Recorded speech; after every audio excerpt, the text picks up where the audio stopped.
glad that you are here. Stu Gerson, everybody. Stu Gerson. Nick, the gorgeous Nikki from Seattle, thanks for joining us. John Hudson, how's your Stetson tonight? Please give us an update. We'd appreciate that. Luftaug, how you doing? Mark Ellens, nice to see you, my friend. And Troy SR71, Philip Baca, good to see you. Abe Trov, how you doing? I used to have a dog named Abe. My grandfather's middle name was Abe. That's a good Mennonite name right there. Solid. Hey, Eugene Braxton, my brother, how are you, my friend? Go 66, boo. The Michael Leger is here, everyone. The Michael Leger. Gorgeous Marie, how are you in California? Thanks for joining us. And I think we're caught up there. Let's scroll back down. And War Eagle to you. And SJ, how you doing? Yeah, we're caught up. We're definitely caught up. Okay, once again, a great way to support this show. We are on in 20 seconds. The Ronald Penton is here, everyone. The Ronald Penton. Hit that thumbs up. Hit that subscribe button. Ring that bell so you know when we are on. And, of course, the Super Chat is open because we love it the way you guys support us. Here we go, everyone. 5 seconds. Let's rock and roll.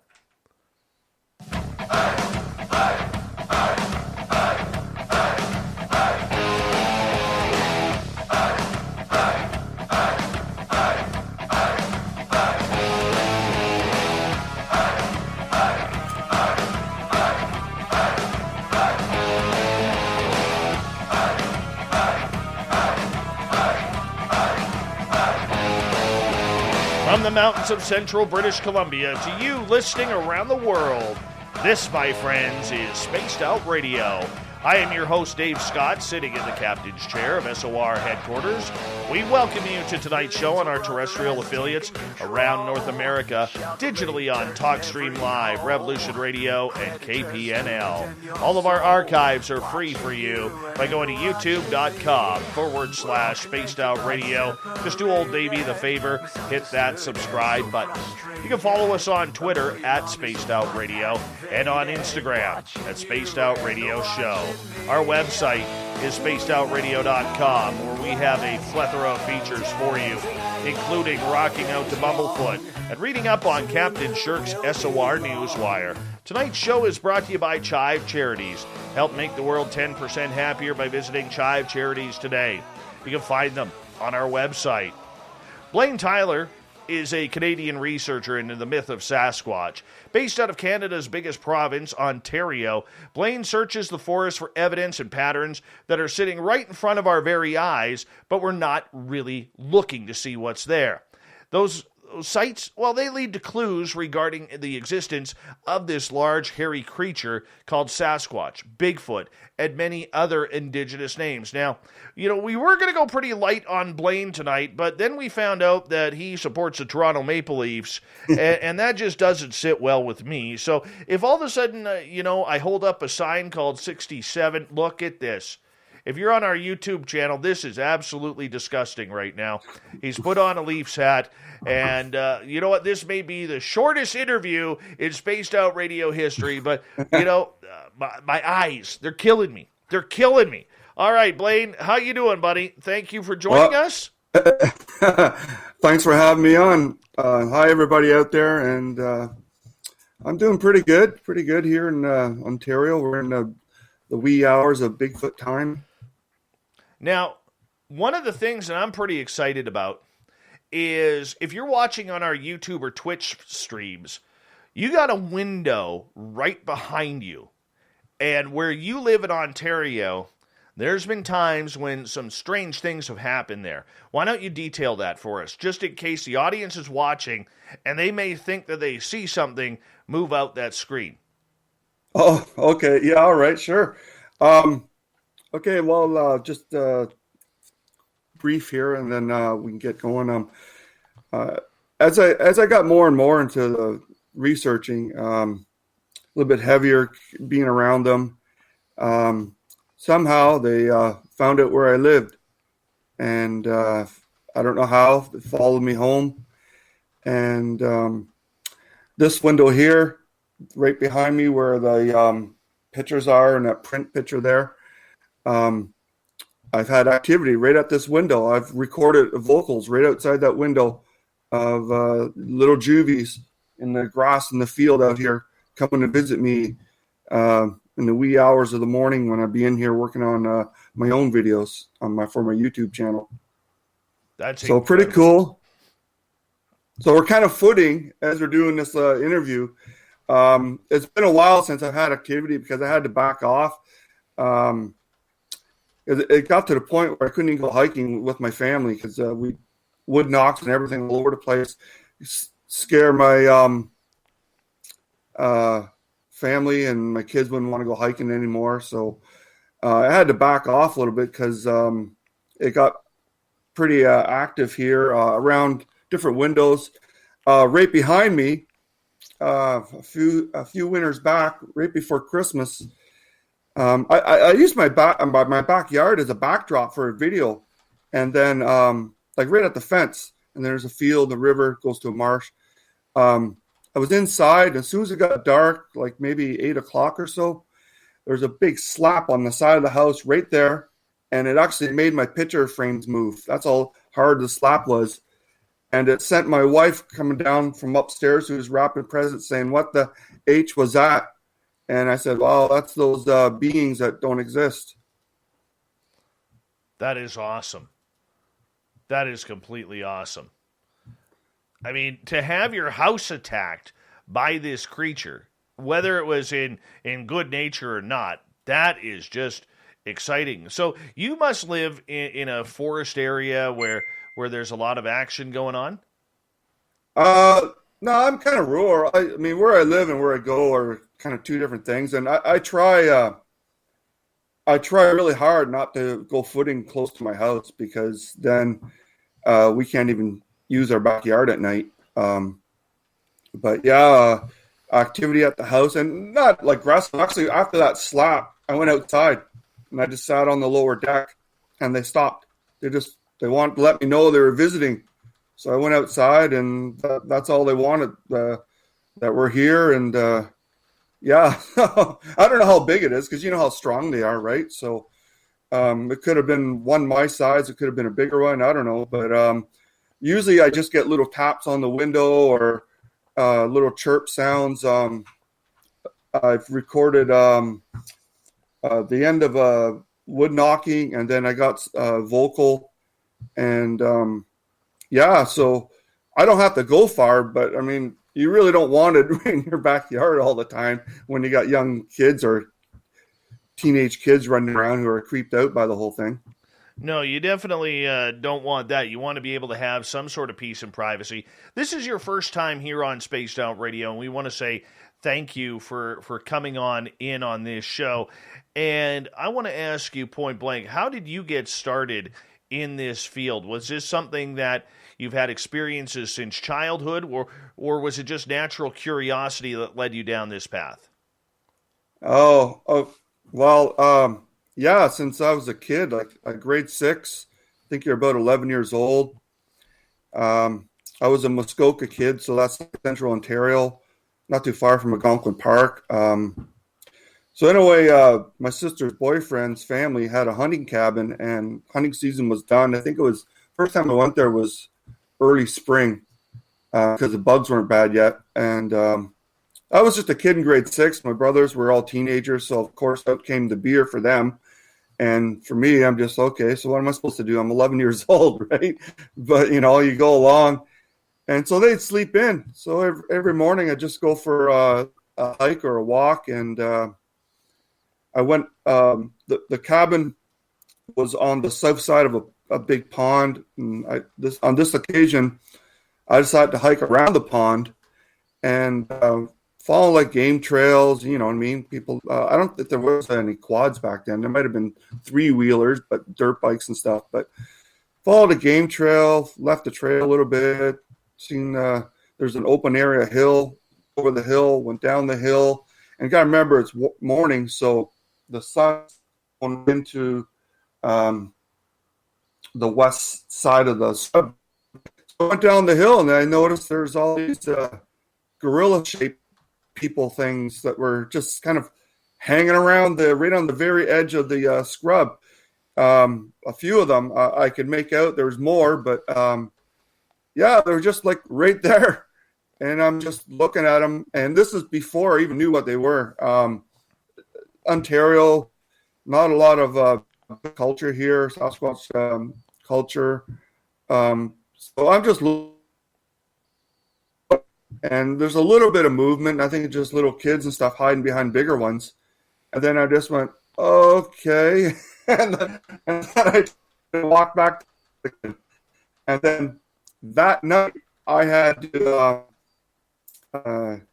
my bunk I was in was underneath the only window. So I with the cars.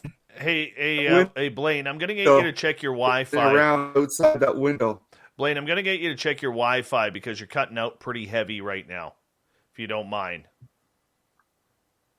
Because I want to make sure that our audience gets to hear what you have to say because it's kind of cool and very important to how this story progresses. Plugged right in. I'm plugged right into the router. Do a favor. Yeah, do a favor. I know you have the YouTube chat or the YouTube channel open at this time. Try closing that because the two feeds usually will intersect with each other because it's heavy. It's heavy. All right, I'll just close. All right. Yeah. And I'll just close this off. Yeah, that's already starting to sound better. Sorry about that, my friend. Yeah, no. I didn't know that you could do the follow the chat right on here, so I thought I had to have another one open. But okay, so I shut it all down. So how are we good now? Oh, you sound beautiful now. Okay. All right, I got my singing voice on. So yeah. Beauty. So I had the bunk right on. I had the bunk right underneath the window, and sure enough, sometime in the early mornings, midnight, 3 a.m. seems to be the magic hour, shuffling around outside the cabin, but nothing happened. It wasn't like an Ape Canyon situation or anything. So that was my first indoctrination into the world of footing. 11 years old, running into a group of them. Wow. Now, when you say a group of them, were there 4, 5, 6 of these creatures? Well, there's at least 4 or so that I could see. Those are the ones with like, they kind of group together. I don't know if you ever seen a group of them, but they group together just like other species, I guess. But you see a foot out here, a leg out there, or you'll see a head peeking like around a thicker scrub area. So yeah, there was a bunch of them, but I know there was at least 4, but there were small ones that were hiding and stuff. So yeah, a few of them. I didn't sit there counting them all. I just wondered what these big gorilla people were doing here in Ontario, which I didn't know anything about Sasquatch at the time, right? No so kidding. Yeah, no kidding. But did they come out? Did they come after you, or did they just stand there and look at you? Oh, they just stared back, kind of, I guess just a shock to see me as I seen them, right? No grunting, no nothing, just staring. And then, you get the creeped out thing when they start staring at you. And, little ones make no difference. They're just trying to hide and stuff. I didn't hear anything, but I mean, they could have been. I was just kind of shocked and, just kind of maybe like in a bit of a zombie state, just walk back to the cabin. So they could have followed me back, but I mean, they probably know I was at the cabin. It's just not too far from the other side of the pond. And on the other side of the pond is the cabin where if they want to watch what we're doing, they just sneak up to the pond and watch the activity. How far away from the cabin were you from this incident? Oh, geez. Not even half a click. I mean, about the pond wasn't that big. I mean, it's not a little lake or anything, but yeah, like maybe half a click or less. But you got to remember, this is free range parenting, right? As long as you're home in time for dinner, and you get inside the house by 11 or something, you're good, right?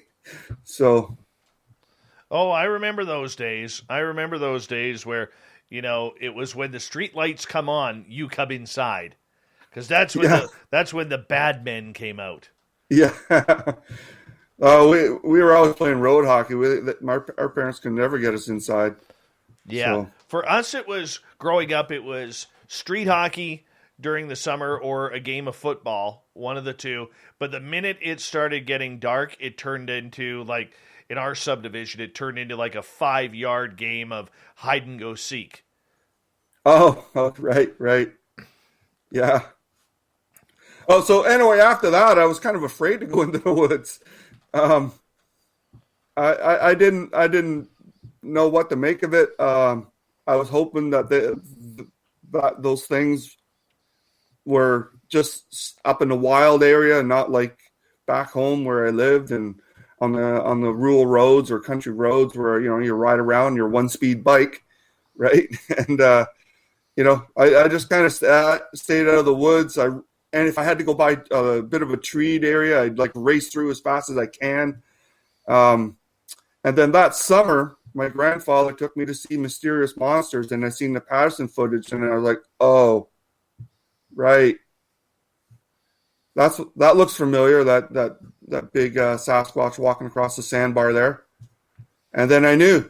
And then after that, I kind of kept like an interest from afar, and then I just kind of started getting a little closer and closer to the topic. But I still didn't tell anybody about it. I mean, the topic wasn't even on the table for discussion at our dinner table.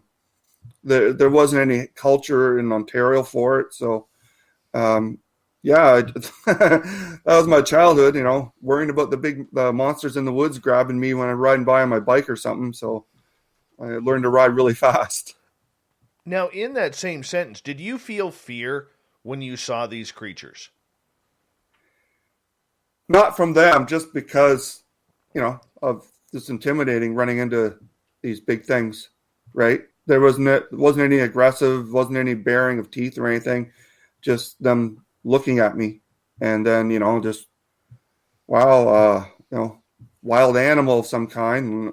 And so, yeah, just fear like that. But there wasn't any, like chasing or attempt to abduct me or anything like that.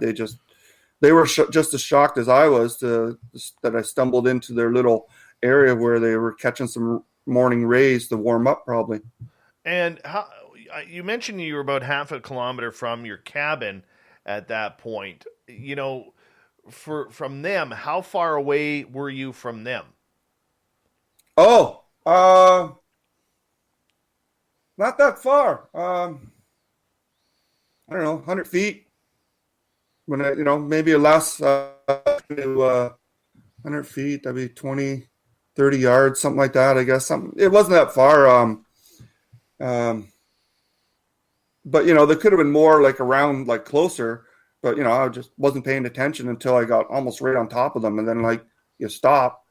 Also, because the little open area came to an end, but also, and then you're like, well, what's that kind of thing, right? What are those? What are those gorillas doing in Ontario? Right? And I'm not calling them gorillas. They're really smart. So, but when you're an 11-year-old kid, you just see big gorilla people things, right? Very true. Very true. So this experience for you is we got about 5.5 minutes before we got to go to break at the bottom of the hour. And Blayne Tyler is our guest tonight. It continued. Like, how did they end up knowing, or when was your next experience after this? Let's put it that way. Oh, wow. Well, I guess experience, if you want to just consider some Class B stuff, would be like branch breaking and stuff like that when I'm, riding by on roads and stuff like that, back closer to home. We lived in cottage country, so there's lots of areas to go that wasn't really inhabited, but just stuff like that. And I kind of steered clear of them because, I didn't really know how to deal with it. So just kept my distance. And then my curiosity sort of started taking over for the fear factor that I had. And then, Yeah, just subtle ones like that. Noises when I was camping and stuff like that. I go back up to Algonquin. I've had a few run-ins with them in Algonquin and out west. I had a scary one out west. I mentioned earlier that I was in BC for a while, but I had a scary one out in Alberta encounter by Honeymoon Lake. Honeymoon Lake, actually. I didn't know the name of it. I was just hiking around a lake, big pond, small lake, and counterclockwise. When I pulled in with my car, there was this big sand mound, I guess, from the road crew. Right? They were storing it. So I hiked over it and then started working my way counterclockwise. And so I'm in my early 20s now. I'm out there. I'm working at Jasper Lodge and in Alberta. And so I'm working away counterclockwise. I think it was late morning, fall, and I started hearing branch breaking about on the last third of the trail, I guess, on the far side of the last rounded area. And then I was thinking grizzly, right? So I picked up my pace, but I didn't start running. Picked up my pace, and then I made it to the mound, got over the mound, got inside my little silver Honda. But instead of taking off, I stuck down. I was watching up through the window. Well, what is this thing? What is it? I was thinking, oh, I'm going to feel like a fool if it's just like a coyote or something, right? But so there I'm watching, and then this big dark head, about a split second, about the size of a beach ball, looks up and looks down, all in like maybe not even a second, maybe half a second. They're so fast. And then my jaw just dropped because, big shaggy haired, dark creature, dark skin. Didn't get a look at the face. Might have been a little bit lighter on top, but I don't know if that was just the sun hitting it or something like that. And this thing was huge. His head was huge. And I've seen them, now that I have experience, I've seen how big an 8-footer head is. And this thing was at least maybe a 10-footer, just the size of its head proportion and everything like that. And so then I got out of there and I drove back to the lodge all in shock. And I think I was a little depressed after that because I stopped. I got in trouble at work for not showering and stuff because I was still kind of suffering from that, seeing that thing only like the length of the hood of your car, and then maybe a 10-foot wide mound, and then this big thing peeks over it at me in the car. So that was the next big head-on encounter, other than all the little soft encounters of branch breaking and stuff. And that was in 91. Goodness. So literally you have had luck with seeing this creature right across Canada. And do you think it's almost destiny that this is what you're supposed to do, that you have some sort of spiritual or some sort of connection, worldly connection to them? I don't really have the full answer, but yeah, a connection of some kind. Just in layman's terms, they tagged me at a young age, and whenever I'm in the woods under certain situations, it's like I pop up on the Bigfoot radar. And when I was really heavily into it 5 years ago, and I've had some injuries, but I'd be like in a public park, and I get wood knocking just as I'm leaving the park, right behind me, and in a public area, like there's like a good sized town, 2 minutes away. And they find me wherever I go. I got another. I know we're coming to the bottom of the first half hour, but I can't explain it. I just know they can do it because it's happened to me so many times. And I'll tell you one encounter that's going to freak you out about Algonquin Park.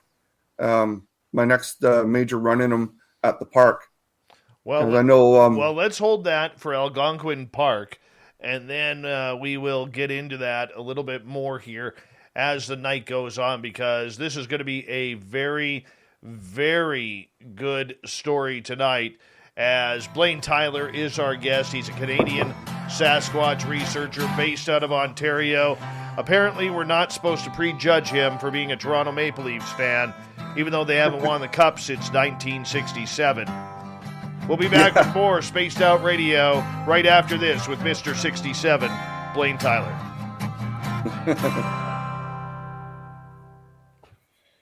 All right. It's going to happen all night long, man. It's going to happen all night long. Yeah, let me just change my hat here. Going back to my business hat. Awesome. I brought in something. I'm just going to take my earphones off for a second here. Yeah, go right ahead.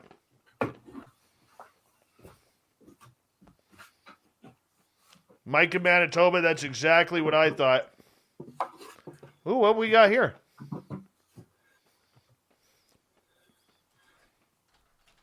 Now, I don't know if we're going to have time for this because I got so many encounters I can talk to you about. But about 5-6 years ago, I used to do a lot of research on hydrocuts.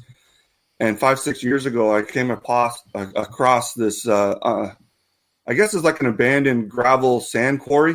Yeah. And I started doing research there. And these are cripple prints, the same foot, but found in two different areas of the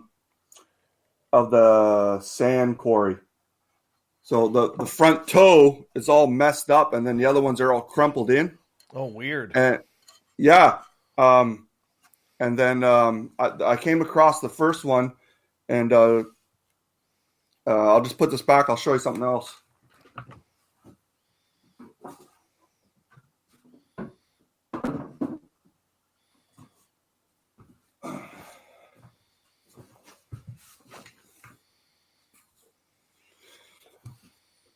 I don't know if you can see that. There's a reflection there. But there's the print. It was late winter when I came across it. And it was going uphill, and there was like a 4 or 5 foot stride between the prints. It was so steep that the tape measure wouldn't stay in place. So I had to kind of just go like to another one. There was like 4 trackways going up a little hill. So not just the cripple foot one. There was 3 others. One was bigger than this. And that is that a handprint or a footprint? That's a footprint. And I called that area I don't know if the shine's in the way, but I called that area the Sasquatch Dunes. Okay. And I spent a little over a year there. I came across lots of great stuff there. If we get to that, fine, but maybe that'd be another show. But I also came across juvies using sticks to dig holes. And there was 10, 12-inch footprints around it and handprints. And I filmed all that. And so that was pretty awesome, finding them using sticks like tools to dig holes. What do you think they were digging for? It was just the little ones just playing around, I think. Just, this how far there was a bigger hole with some handprints and stuff in it. And there was a couple,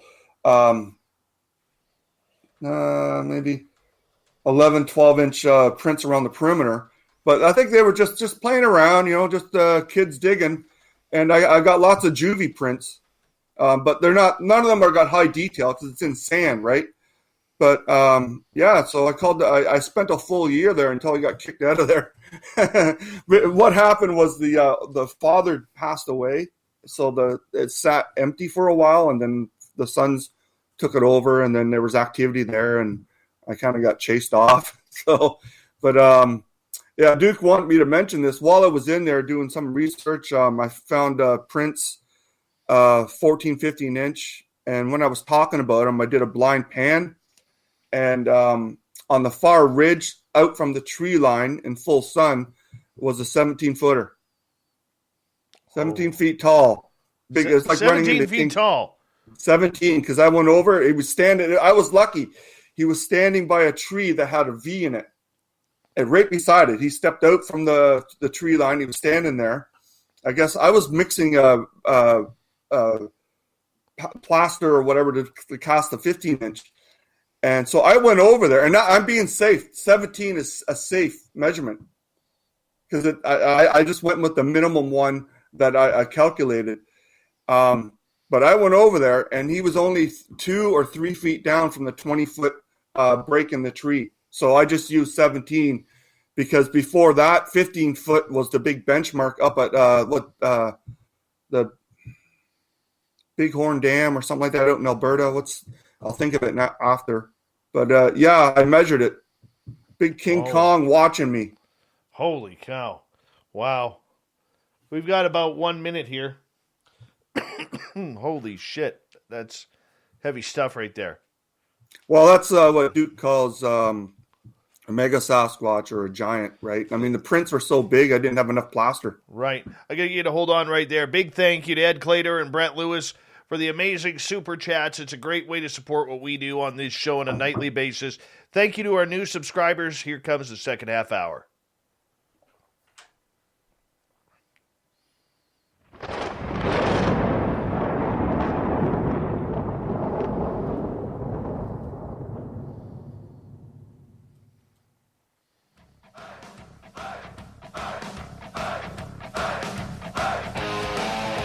Second half hour of Spaced Out Radio is now underway. My name is Dave Scott. Thank you so much for taking the time to join us. We really do appreciate earning your listening ears. Want to remind you that if you miss portions of this show or others, check out our free archives by going to youtube.com/Spaced Out Radio. Just do us the favor, hit that subscribe button. Our website is spacedoutradio.com, where we have a plethora of features for you, including rocking out to Bumblefoot and reading up on Captain Shirk's SOR Newswire. Follow us on Twitter at Spaced Out Radio and on Instagram at Spaced Out Radio Show. Canadian Sasquatch researcher Blayne Tyler is with us tonight, and we are talking Sasquatch all night long with his incredible encounters from coast to Ontario and everything west in between. And Blayne, welcome back. Oh, thanks for having me on. You're going to get into a great story that you experienced at Algonquin National Park. So for people who may not know where it is, let us know. Okay, so Algonquin is a huge provincial park in north central Ontario. It's one of the older parks we have in Canada. I guess it's a reserve for animals. You can't hunt there or anything. The bottom part, Highway 60 corridor, is designated for camping off, out of your vehicle, and then there's a whole bunch of interior camping. So, but I used to go to these couple of spots that you could drive in on these corduroy dirt roads, and you get the feel of interior camping without having to lug a canoe around and all that, because, I had kids at one time, and then later on, beat up from my hockey days and stuff like that, carrying a big steel canoe over my head. It didn't seem like enjoyable, but so yeah, okay. So I'm there camping like 7 years ago, maybe more. On this particular time, it's just me and my wife, and at night they have an outdoor theater, like educational programs, nature programs, stuff like that, right? So we left a little early, maybe see some animals on the road, moose or something like that. But so we got there too early. So she pulled out a book, and then I jumped in the car and just went down the road a little bit. There was a creek where the canoers, they go by, and I think there was a portage where I was. So I'm taking some sunset pictures, and I notice on the other side of the creek, there's Sasquatch right on the peninsula, watching the canoers, and at this time watching me. So I noticed that they were there, and I didn't run away, and I could see them, and I guess that got their attention. And then so it was getting dusk, so I had to get back to watch the show with my wife. I didn't want to be in trouble for the rest of the weekend. And then this is where it gets interesting. The outdoor theater is on the west side of the park, like an hour's drive from where the road I take to go 20 minutes in from Highway 60 to Site B of the two campgrounds, right? So we get back and go to bed, whatever, little fire, go to bed. At 3 a.m., they found me at my tent and woke me up with mind speak, like a scream, just me. Because I went out in the morning next day and said, "Did you guys hear that scream? Did you hear that scream?" So Yeah, I can't explain that. I was mentioning that earlier about them finding you, but there's one great example of they traveled the hour-long car ride at 680 to whatever clicks, plus whatever all the lakes, rivers, marshes, small mountains or big hills, whatever you want to call them, and they found me at my tent at 3 a.m. from that me spotting them across the creek right before the outdoor theater 5 hours before. They found me. I don't know how that's possible. That's impossible unless there's something we don't know about their abilities. And there's one example, of that woo that people call it. But I mean, I was on the Bigfoot radar and he knew exactly where I was. Has this become a common theme for you? That no matter where you go in the forest, they are there? Well, it used to be. I've had to take breaks from it because of that. 2 weeks ago, I'm just recovering from a knee injury, fell on the ice. But 2 weeks ago, I went out for the first time in a few months. And as soon as I got about 100 meters in from the road, from my car, branch breaking on the left and like bigger branch breaking, thrashing. And then on the right, when there was an opening, I went and sat down. There's like little branch breaking, maybe the size of your thickness of your thumb. First time out. And like I wasn't even half an hour from my car. So I had that happen right away as soon as I get in there. So, I don't have to go far. I just have to get away from high density crowds or whatever. And I mean, that's happened right in provincial campgrounds where they find me. Do you think you're able to telepathically communicate with them? Well, I hear them, and I try to send something back, something positive back, because, I'm unarmed when I'm in the woods. I try to. I don't know if it goes through or anything like that, but, I talk to them or whatever, and I don't really have the answers to that. I just know they can do it. When I started, actually, if we back up past the, when I started getting into it more seriously, when I got fed up with nobody being able to get footage of them because I was waiting, right? It took me 2 hours right from my house to go and find and film, or not film, but a whole family of them. 2 hours. And then, okay. Right. What are you guys doing so close to a campground? And then, I'll tell you about that incident, but so I don't know. They connect with certain people somehow, and I'm not bragging or anything like that. I used to do a lot of this just off the grid, and then it's 10 years ago I started posting some videos on YouTube, and I posted some of my close encounters and stuff, and then I got a bit of a following, and then in came the trolls and kind of scared off a lot of my support. But yeah, I think you're right there. Somehow they can do these things, and I don't have the answers for it. I just know they can. Don't you love the trolls ruining a good thing? Yeah. Right. Yeah. We all got them. We all got them. Blayne, I want to ask you, in regards to this telepathy, you don't go into the forest armed. You are not afraid of them. They seem to have a connection with you wherever you may go. Is it the same group that you are seeing every time? So when you were in Alberta, is it the same group that you are seeing in Ontario now? No. That one in Alberta, that was that didn't have a very good feel to it. I mean, I was scared because the size and thing was only 15, 20 feet away. And speaking of that, a woman had the exact same encounter at that same parking area. She was being followed. She got in her car. She drove away. She looked in her rearview mirror, and it walked into the parking lot area where she parked, like parking lot, the road, and it was 2 or 3 feet above the road sign. So at the exact same area, probably the same pond and everything, same encounter, except she was smart enough to leave, and I thought my car would protect me, but no. So I mean, I've had a lot of encounters, and I usually I don't post I had so many subtle encounters. I don't even like try to record it or anything like that. Branch breaking, and I've heard them vocalize. I've heard them speak English too. I'll drop that on you. When I was researching at a hunting camp, I was talking to a guy just out, I was probably trespassing, but I started talking to him and I told him what I was doing. And then, I just took a chance and I said, "Oh, do you want to see a picture of one?" I got pictures right on my phone.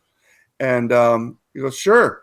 So I showed him a picture of two, a black one and a gray one that I caught. I had to double back to catch them when I went by a shelter area. And, they were faded out or whatever. And then when I doubled back, I caught two of them. One was my size. One was a little bit smaller, maybe 5-footer.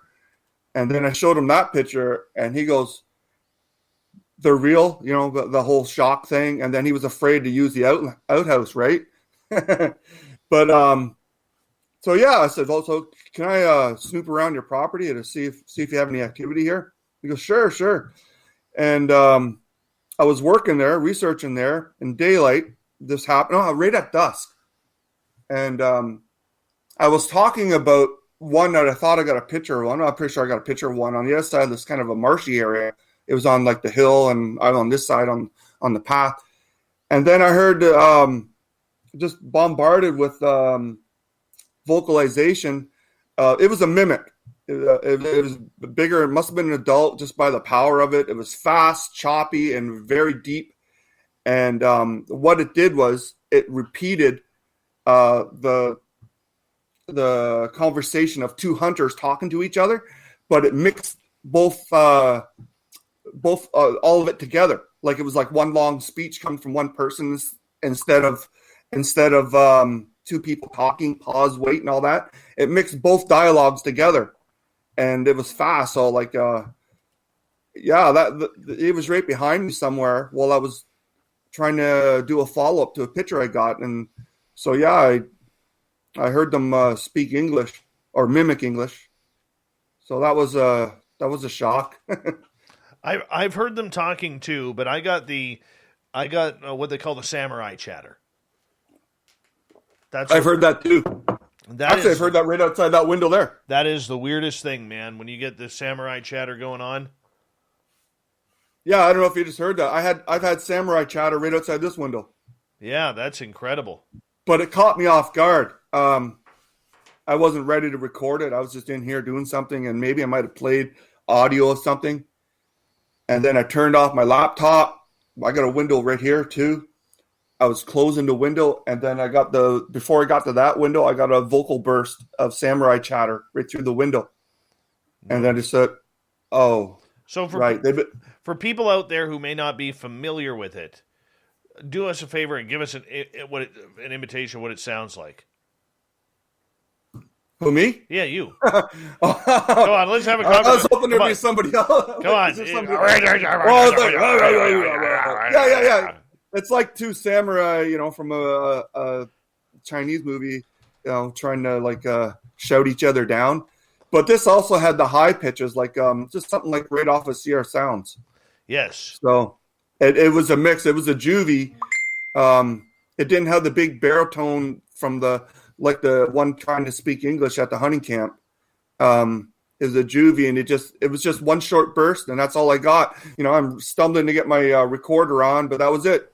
The show was over, right? So, but yeah, so I've heard the samurai chat. Oh, that's pretty creepy cool to hear that, and then obviously it was awesome to hear the language. But the scariest things is when you hear them scream. If they got like a dual pitch thing going on, they can scream in both high and low tones at the same time. And I've heard that. So you don't want to hear that at night when you're all by yourself and not even a fire or anything like that. But I've heard that in the daytime. The one time I heard it, it was in the fall of 2013, and it was on my friend's 10-acre property in the backwoods of Mission, British Columbia. And we were doing they had a lot of paranormal activity. We were doing what we call the perimeter walk around there. And we were way in the back field and, behind these really high brush and blackberry bushes. There was a pond kind of down below. and all of a sudden we started hearing splashing in this pond. There's no fish in that pond; it's too small. There's no beavers up on top because this is on top of a mountain. There's no beavers in the area, and this was just like giant rocks or a tree slapping the pond. And this is only maybe 75 yards from us. So we continue walking to the front of the house. All of a sudden I pause because you feel like you're being followed. Everybody who's been out in the wilderness kind of knows that feeling. And we turned and looked, and that's where we saw the pixelation of this, whatever it was, beside the cherry tree. And it was 8-10 feet high, this pixelation. And 2 of the 4 of us could not see the pixelation. I was one who could. And we continued walking towards the front of the house after that. And about 30 seconds later, that's where we got roared at. And for people who don't know, it is like if you take an animal shrieking in pain and combine that with like a lion or a cougar's roar, it's so hard to explain. So hard to explain. Yeah, I know. Unfortunately, I didn't have the best recorder then, but I've upgraded. I use a Zoom now, and it's pretty good. But I used to miss out. At first, I didn't have an auto recorder, and then I got a little crappy conference one, and then that didn't catch anything. I mean, you could shout at it outside; it could barely record your voice, but you don't know, right? You're thinking, oh well, it's so. I had more eyesight encounters than I did vocalizations. But then I finally I got a better recorder, and I started getting the audio. But yeah, their screams are something else. I mean, I can see why some people wouldn't go back into the woods after that. But I've had mostly good encounters with them. There's been a few bad ones, but yeah, their vocalizations are. There's nothing else sounds like them. Sounds like a movie, but it's true.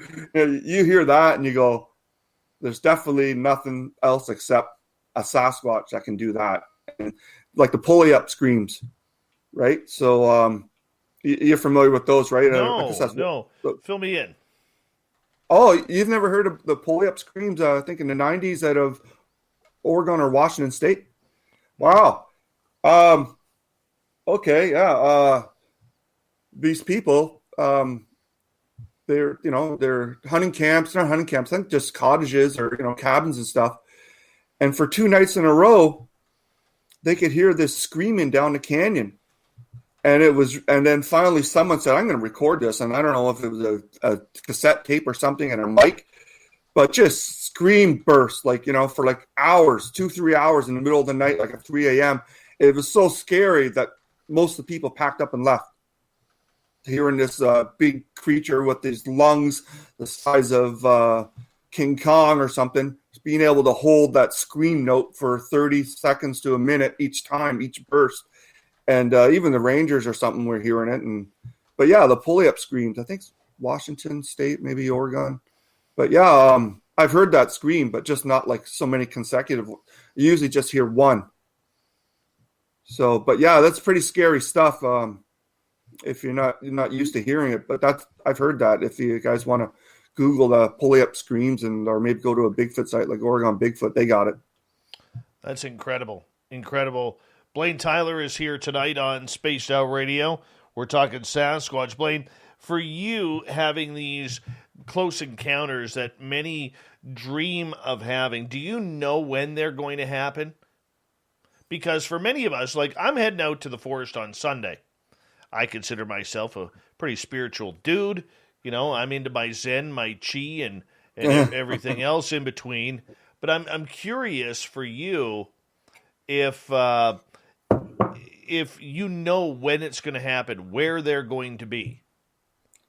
Well, I mentally tell them I'm coming, but I don't know if that gets through or anything. I don't know. I can't connect it. I can't confirm it. But I've had interaction with them as soon as I got out of the car. Like I couldn't even get to my backpack in the trunk. They started vocalizing, and one time it happened. It was you ever heard the Utama res that scratchy, whispery kind of chatter coming from the swamps? of that reservation. You know, it kind of sounds alienish. You ever heard that one? No. No. Oh, yeah, that's creepy. It sounds like aliens. You know, like that. I got that right beside my car before I could even get to my backpack. And they're right there, like within close range. And so I didn't even have to go into the woods that day. I just sat on the hood, and they're right there by my car somewhere. I didn't see them, but I could definitely hear them. And yeah, so for me, they know you're coming. Like, you know, I get a big kick out of the out of the hunters and stuff. I'm gonna go hunt Bigfoot. I'm gonna be able to sneak up on him. You know, all Clint Eastwood like. And I'm like, are you kidding me? They can hear your car back on the major highway, gearing down, coming towards them on the dirt road. And you know, I think they read people. They can read people.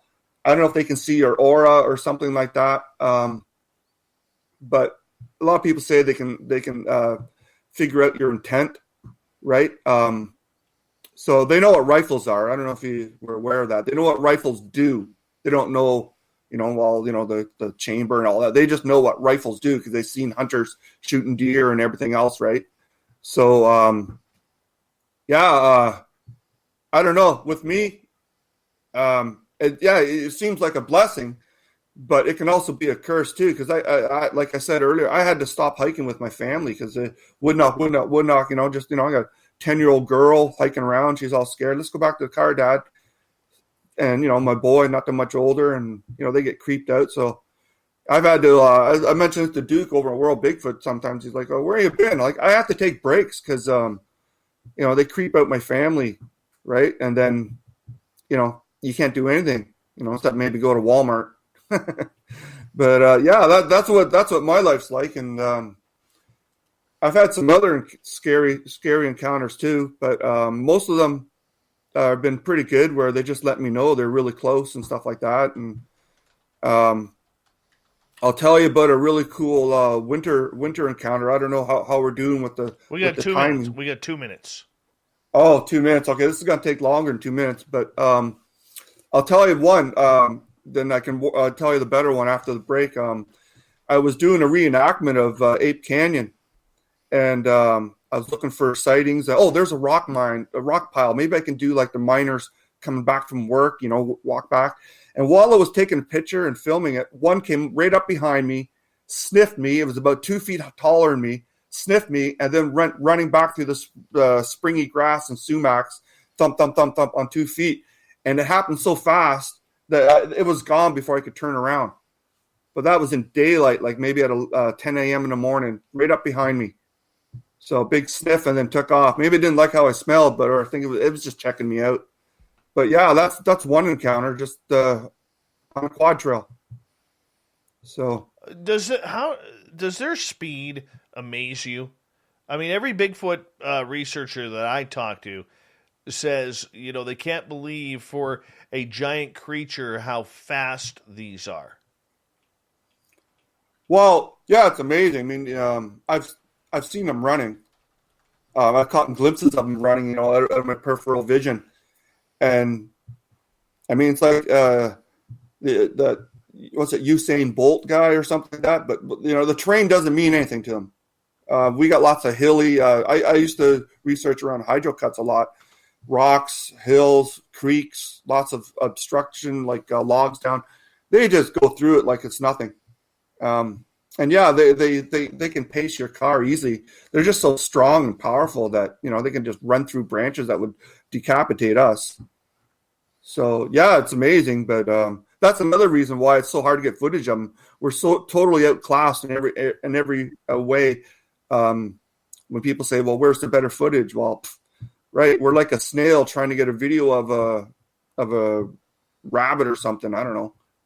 So they're just so much faster, stronger, and everything. I don't know. That's why there's not great footage. It's just we can't catch them unless you got your cameras already running. I hear you there, Blaine. I'm going to get you to hold on. We are going to go to break here at the top of the hour. Here, hour one down, 2 hours to go on Spaced Out Radio. And we're going to get more into Blaine's experiences and close encounters with the legendary Sasquatch. We'll take your questions as well if you're in one of our chat rooms or on Twitter. Yes, the Woo Train. We're going up to 5th gear here, and we're loving it. Enjoy the ride, people. This is what this show is all about. Spaced Out Radio. It's good stuff here. Yeah, those are just a few. More dramatic. I have lots of subtle ones like branch breaking and stuff like that around me. Stuff that we can get 1,000 views on. Saying, oh well, here's a print and I heard a branch break. That 10 years ago you might get 1,000 views, but now you'd be lucky. You'd be lucky to get 1,000 views posting stuff like that. But I get that all the time when I go in the woods. I'll let you talk to the audience. I'm going to run my dogs outside. I'll be right back. Okay. All right. I might just close the window here. It's getting a little chilly. Sure. I'll be right back, guys.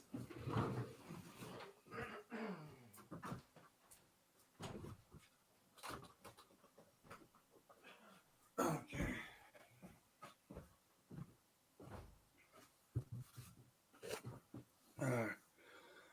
All right. So now that Dave's gone for a break, I'm going to take over his channel here. So anyway, hi to everybody over on World Bigfoot, Duke, and all the followers and listeners back on my channel and Facebook, all the other platforms. The chat goes by so fast, I can't catch any of the questions, so maybe Dave can hit me with a couple.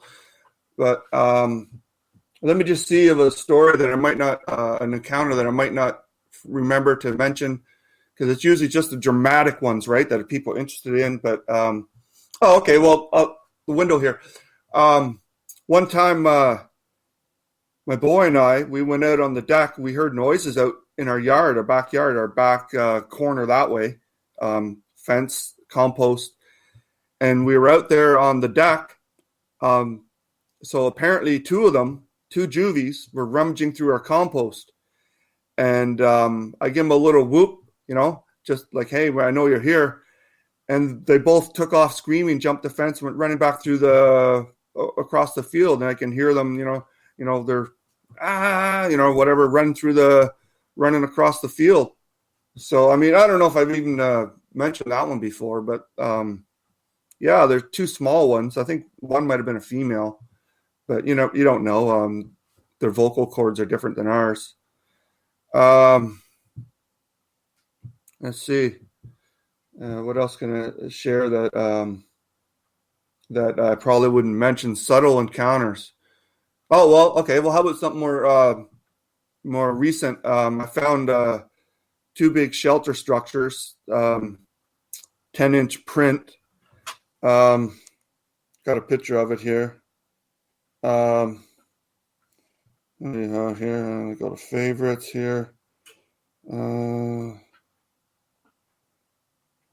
I don't know if you can see that there, but that's a 10-inch juvie print. Oop, right there.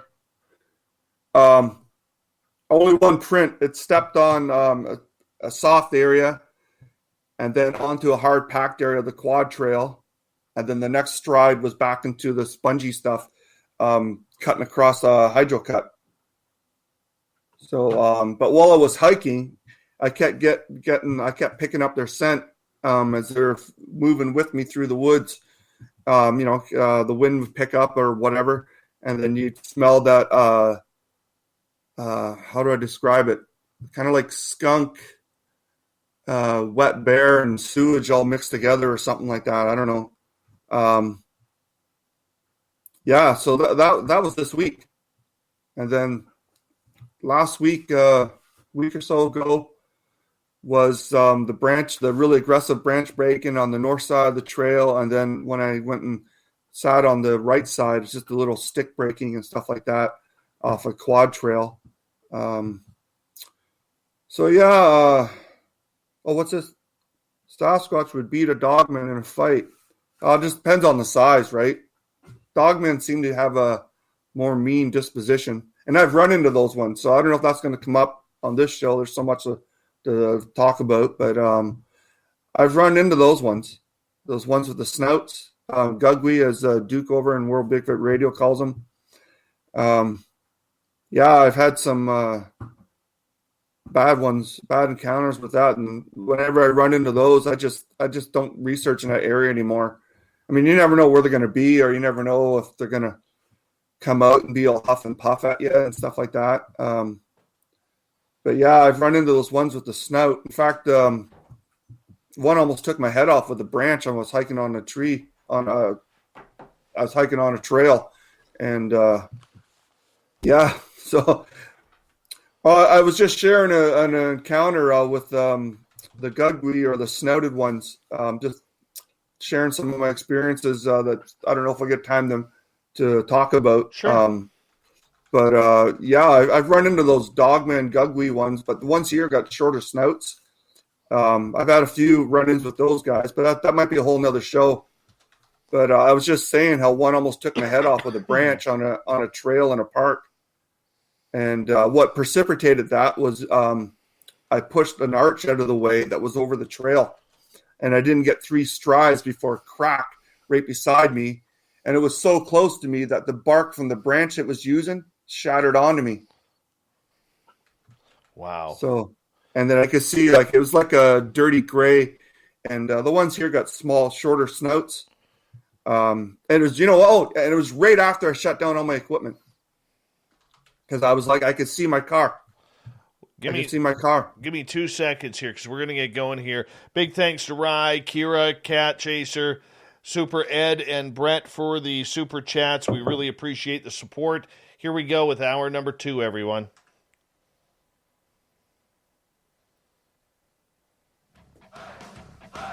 You're listening to Spaced Out Radio with Dave Scott.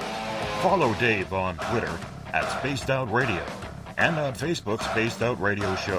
Here we go with hour number 2 of Spaced Out Radio tonight.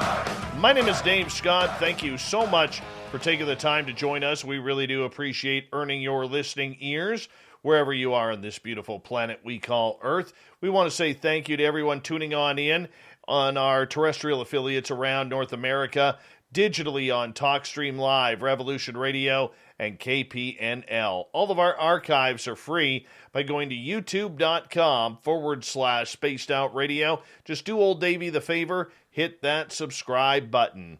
The Desert Clam has set the password for tonight in the SOR Space Travelers Club. Set a couple. Set a couple is your password. Use it wisely, Space Travelers, as the Clam sets a password each and every night right here on Spaced Out Radio. Our website is spacedoutradio.com, where we have a plethora of features for you, including rocking out to Bumblefoot and reading up on Captain Shirk's SOR Newswire. Follow us on Twitter at Spaced Out Radio and on Instagram at Spaced Out Radio Show. We continue on tonight with Blayne Tyler. He's an experiencer of Sasquatch, and I'll tell you, these stories are surely fascinating. Blayne, welcome back. Well, thanks again. And again, hello, all the listeners of Spaced Out Radio and other platforms like MeWe and Duke's group over in World Bigfoot, and back on YouTube with my channel. A lot of these videos are on my channel, not every one. Some of these encounters happen so fast, you're not prepared. That's the other thing about trying to get evidence. They're just, crack, bang, and whatever happened and then it's done. And you're like just turning on your recorder, or you're trying to get your video camera to wake up, and they're done. That's why Roger Patterson with the old school, he had a slight advantage there, because you just on and it's running. Right now we got to wait for our computers to wake up, and our laptops and our video cameras and all that. But so I left off. I was doing the reenactment of Ape Canyon, and that big one, I think it was a female. I think I had a female admirer, because that wasn't the only time it came up behind me. Another time in the winter, I was hiking, not that trail, but one, I guess more on the west side. And it was in winter, and the sleds, snowmobiles went over the trail, and the trail was like packed soft. So, you ever hike on those, you have to keep your momentum going, because it's like, it's not hard enough for you to walk on, but it's too soft, and you have to kind of plow your way.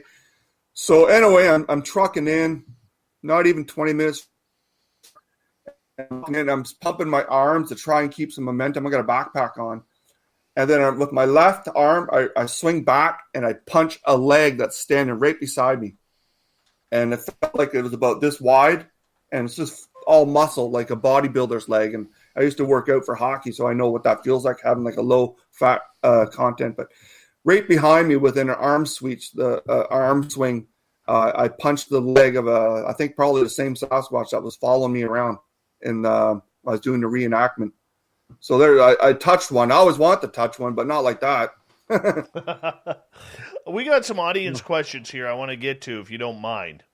Sure. And let's start. Yeah, the scroll's so fast, so you gotta go. Oh, don't worry. I've got it all planned out here. Let's go to Sovereign, who is asking, or he says, I've always been anti-touching Sasquatch. What's it like to actually touch one? Oh, okay. Well, I'll finish the story. So I punched it, and then I'm like, oh, are you kidding me? Right? That thought's going through your head, and then, oh my God, it's so close. So I'm like, what do I do? What do I do? What do I do? And then so I look at my hand. I go, oh, there's something wrong with my hand. I just punched something solid. Right? I didn't know what to do. I've never had that encounter before, so I just kind of played stupid. I didn't want to look at it because I didn't want to see an 8-foot-tall Sasquatch 2 feet away from me. So, but after that, after I punched it, I was just about to come up, and I think that's why it did it right there, because there was a clearing coming up. And then on the clearing on the right, there was a log. So I went over, and I sat down, and I was kind of stunned for a while. I don't know what happened. I just kind of zoned out, and I was just staring at the ground.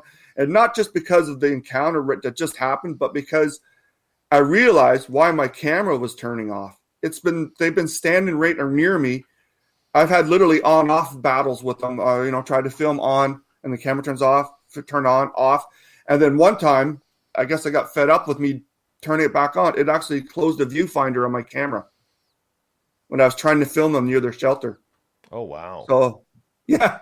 But anyway, yeah, it freaked me out punching one. I was thinking, you reach over and you touch one or something like that. Not like a punch, but I guess that's pretty much how it has to happen is they initiate it. It came into my space to let me hit it. And that's the same area that they threw a rock right over the bow when I was hiking.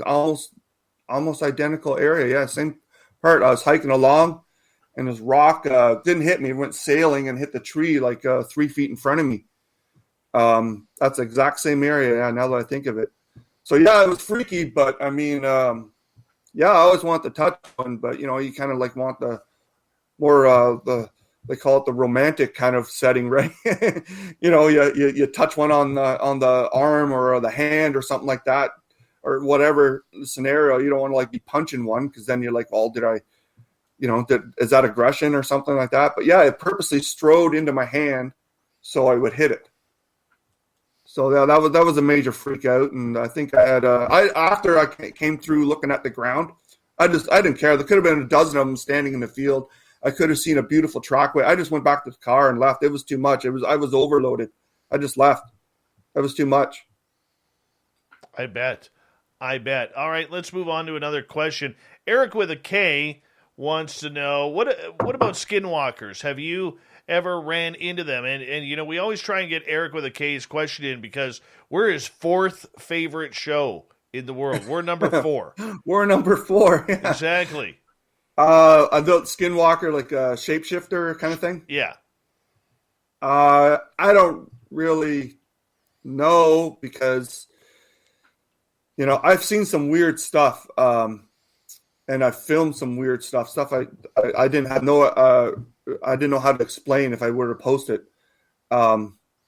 Whereas like a half a Sasquatch sticking out of a tree and then the rest of the body, it's invisible kind of thing like that. But I mean, shapeshifter changing, I don't know, unless they change into Dogman Gugly thing or something, but which I've run into. I was telling your listeners on the break that I've run into those. Those ones are mean, and whenever I run into those ones, I just don't research in that area anymore. But no, I don't know. But maybe, I don't know. I got my hands full with just the class 1s. And so I couldn't answer that because, I mean, I wouldn't be able, unless I seen it changed shape or something right in front of me, then I'd have an answer, but I haven't, so I don't. All right, let's move on to Randy Spurl's question. He is asking, what differentiates all of these different creatures? They are so similar, but just a genetic trait of something different.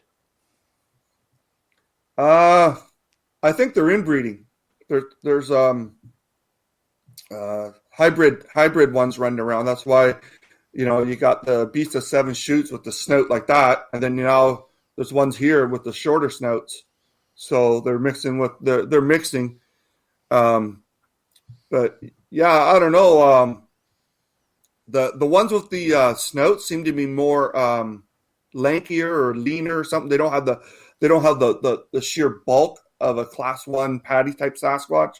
The ones with the snouts and everything seem to be like just more lean, like almost like a basketball player kind of lean versus like a wrestler kind of class 1 size of bulk. So, but also their demeanor is different. The ones with the snouts, they just seem even far removed from the human element, right? So, and you can sense that when you run into them. When I run into them, there's very little human element left in that creature. Where you run into the patty ones, which I have, big females, and as long as the situation is right, you can see that that they don't mean you any harm. They're just because of their size and sometimes their appearance, they're just intimidating. But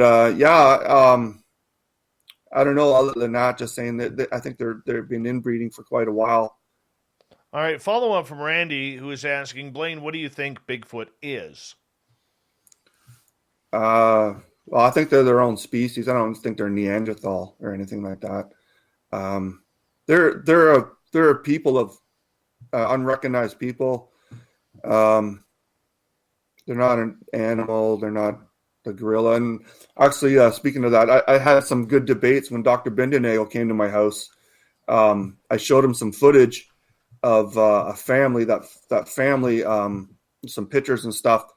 One of a guy looking over a ridge at me. I sent that picture in. I don't know if he got that one, but he came here and I had some debates with him because his book, his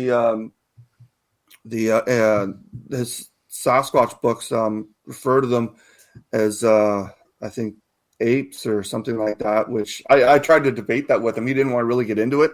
But I'm like, they're not apes. They're really smart. I mean, I've seen them trying to mimic people building cottages where they've gone out and got branches and tried to do like A-frame kind of structures. I mean, it's all messed up, but they're smart. They're smart. And they're not animals. They're just basically an unrecognized species of some kind of people, ancient people. Cat Chaser wants to know, Blayne, have you ever had a snowball fight with Bigfoot yet?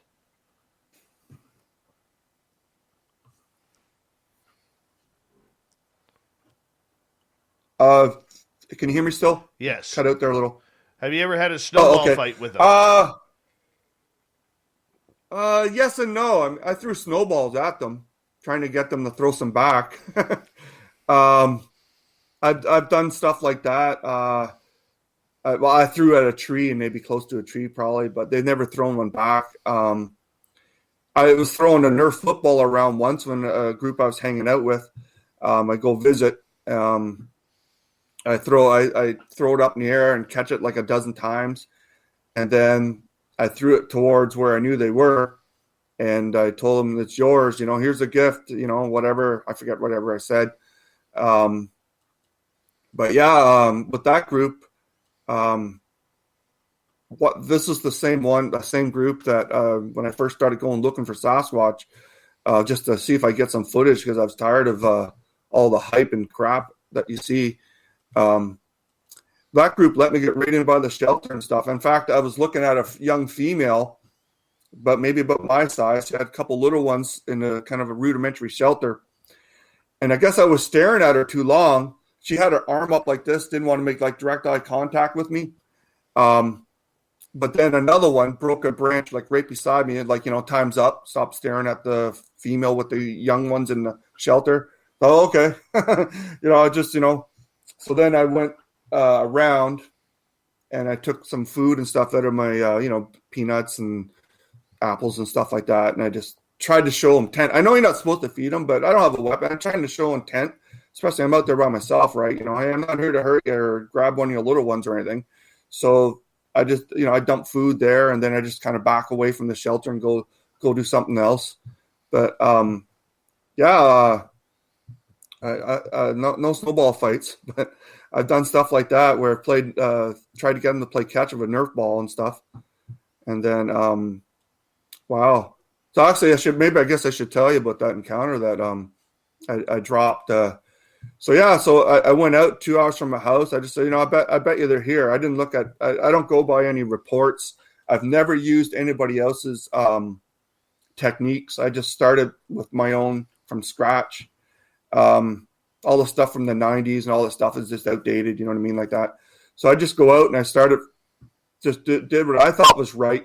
And I treated them with respect, and I treated them that I knew they were intelligent. Right.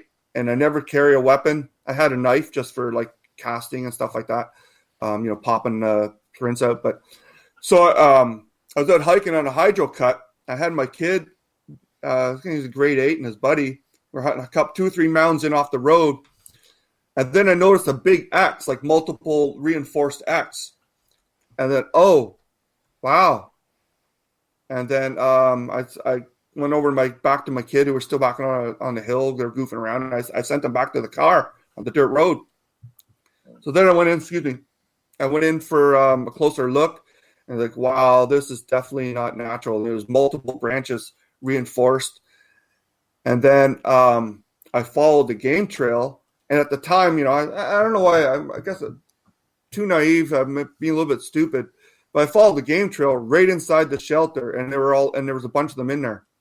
So there was a big dark-haired female like Patty.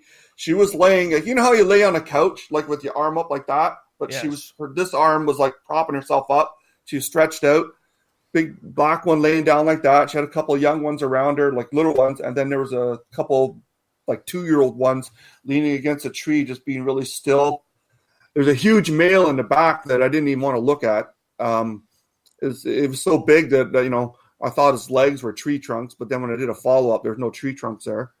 And then there was a couple juvies, maybe a dark gray-haired one and a little bit darker one on the other side of this big log that either fell down on its own or broke, and they were kind of hiding behind it. But the gray one was kind of sneering at me, like that, right? It was too close. So there I am inside the shelter with totally unexpected that it would be in use. This is a couple 100 yards in off the road, 100 yards in off the road, a kilometer or 2 down is a campground. And I'm like, oh my God, they're right here. So then I kind of look a little bit, okay, that's nice. And then I'm like, how do I get out of here? Because they're just like eyeballing me up, like intensely watching every single move I make. And so what I did was I pretended I was interested in the break of the big tree trunk. Oh, wow, that's a really cool break. Wow, that's amazing. Must be pretty strong to do that. And then I kind of looking to the left, checking out the woods on the left. Imagine if they had any extended family or other ones, they'd be intently and watching what was going to be the outcome of this close encounter. So then I'm like, okay. So I didn't turn back. They were on my right. I turned to my left and I walked out. And then I walked back into the hydro cut. And then I turned back and I watched. And they were all peeking through the scrub, watching me. The big female, little ones were more hidden. But then the big male's head kind of pushed through the bush on the bottom, like a couple feet off the ground, and watched me. And then it faded out right in front of me. It was like, kind of like something right off a Predator movie. It was just, it looked at me, and I was looking back, and they were staring at me, and then the big head was there, and then it just slowly dissolved in front of me or whatever, faded out. And then I'm like, oh, wow. This is getting, like, before I was, this is getting real, you know what I mean? And, so, it didn't take me long. I kind of just knew where they'd be. I know what they like or whatever. I don't know. I'm not bragging about it. Sometimes it's a bit of a pain. I can't just go for a hike. But yeah, so then I just went back to the car, and then I just started doing follow-ups, and then I got a good picture of maybe one my size, brown hair, peeking over a ridge. They built like I used to go to the little area where it was kind of like on a hydro cut, but there was like an open area, and then I'd go in there and I'd sit and I'd talk to them and do whatever. I play music and stuff like that, and I get the odd picture and stuff of them. They prefer pictures. They don't like cameras. They don't like anything pointing at them. They don't understand. They think maybe it's a weapon. But so anyway, I got this picture of this maybe 6-footer, 5-footer of a brown-haired juvie looking over the ridge. And while I was inspecting this blind they built to watch me, they put some branches together so the little ones could crowd in there and get closer to me but stay hidden. So I was paying attention to that. Oh, wow, good workmanship, or whatever I was saying, right? And then I, did that. And there was one like 20 feet away, just at the top of the crest, leaning over, watching me like that. And I sent that picture to Dr. Bindenagel, as well as I discussed the encounter inside the shelter. And he came and stayed for a weekend at my house, and I took him out in the field with me. Aren't you afraid for your own No, safety? They could kill me anytime they want. Even a little one, half my size, their muscle density is so much thicker than ours. That's why they're so much stronger. They could reach inside my car and kill me if they wanted to, rip the roof off. But I mean, I got over my fear from the time I was a little kid till the time I moved to Eastern Ontario. It took a while, but I realized that if they wanted to hurt me, they could have done it like 100 times now. But yeah, so. All right. Cable Guy Matt is asking, do you think Sasquatch can cloak itself? They can camouflage. When I was talking to, actually, that's a good question at this time, because when I first made contact with Dr. Bindenagel, I brought that up, and he called it ethereal transition. And that was even before anyone knew anything about cloaking. We were already on that on it. And I said, no, and he was talking about the First Nations lore about, the spirit that they can do this and do that. And I don't know if that's part of the shape-shifting lore, but I said, no, there's something real to this. I seen it right in front of me in daylight, them come and go within my range of visibility, my eyesight, what human eyes can pick up, and then gone right in front of me, like, from 30 meters away or whatever it was, from the middle of the hydro cut back to the edge of their shelter. So then we started talking, and then, when he came to Ontario, he came and stayed at my house for a weekend, and we went out in the field a bunch of times. That's interesting. What do you think of a lot of the First Nations legends out there regarding this creature? Because it's quite different than what we see a lot of investigators looking for, especially here in British Columbia. Well, I mean, there's a reason they had all that lore, right? They weren't writing it down in books. They told it in stories, and they knew before Europeans came here. I don't recall his name, but when we were talking about, excuse the how this is going to sound, but a big Indian with big feet running around the woods, they were having ceremonial dances of a guy wearing a hair suit that kind of looked like, like we didn't know at the time, but like a really big, lanky gorilla kind of thing. They already knew, like 100 years ago, doing their ceremonies or whatever the age of the first time we came across a ceremony of them, honoring the Sasquatch or Sasquatch. And they already knew, and white people didn't want to pay attention to that. It had to be just a big Indian, right? And then, and then you had all that stuff that happened at Bluff Creek before Patterson got the footage, them terrorizing the road construction crew, and Paul Crew's print, which was after 10 years of them disturbing the area. Once the area was disturbed, after there was like 10 years of territorial battle with the road construction and whatever else was going in that area, that Bluff Creek. But First Nations, they knew all along. We just didn't pay attention. All right, my friend, I'm going to get you to hold on right there, because we are at the bottom of the hour here. We got to take a break with our guest, Blayne Tyler, tonight, talking Sasquatch and his encounters. Your questions continue right after this on the big Spaced Out Radio. What would you do if you came face to face with a Sasquatch? You tell me. Head to our social media sites, Twitter, wherever. Let us know.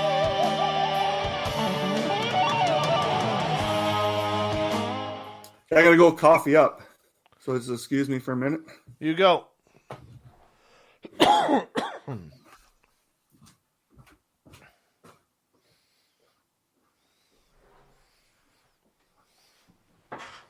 What do you say there, Uncle Duke?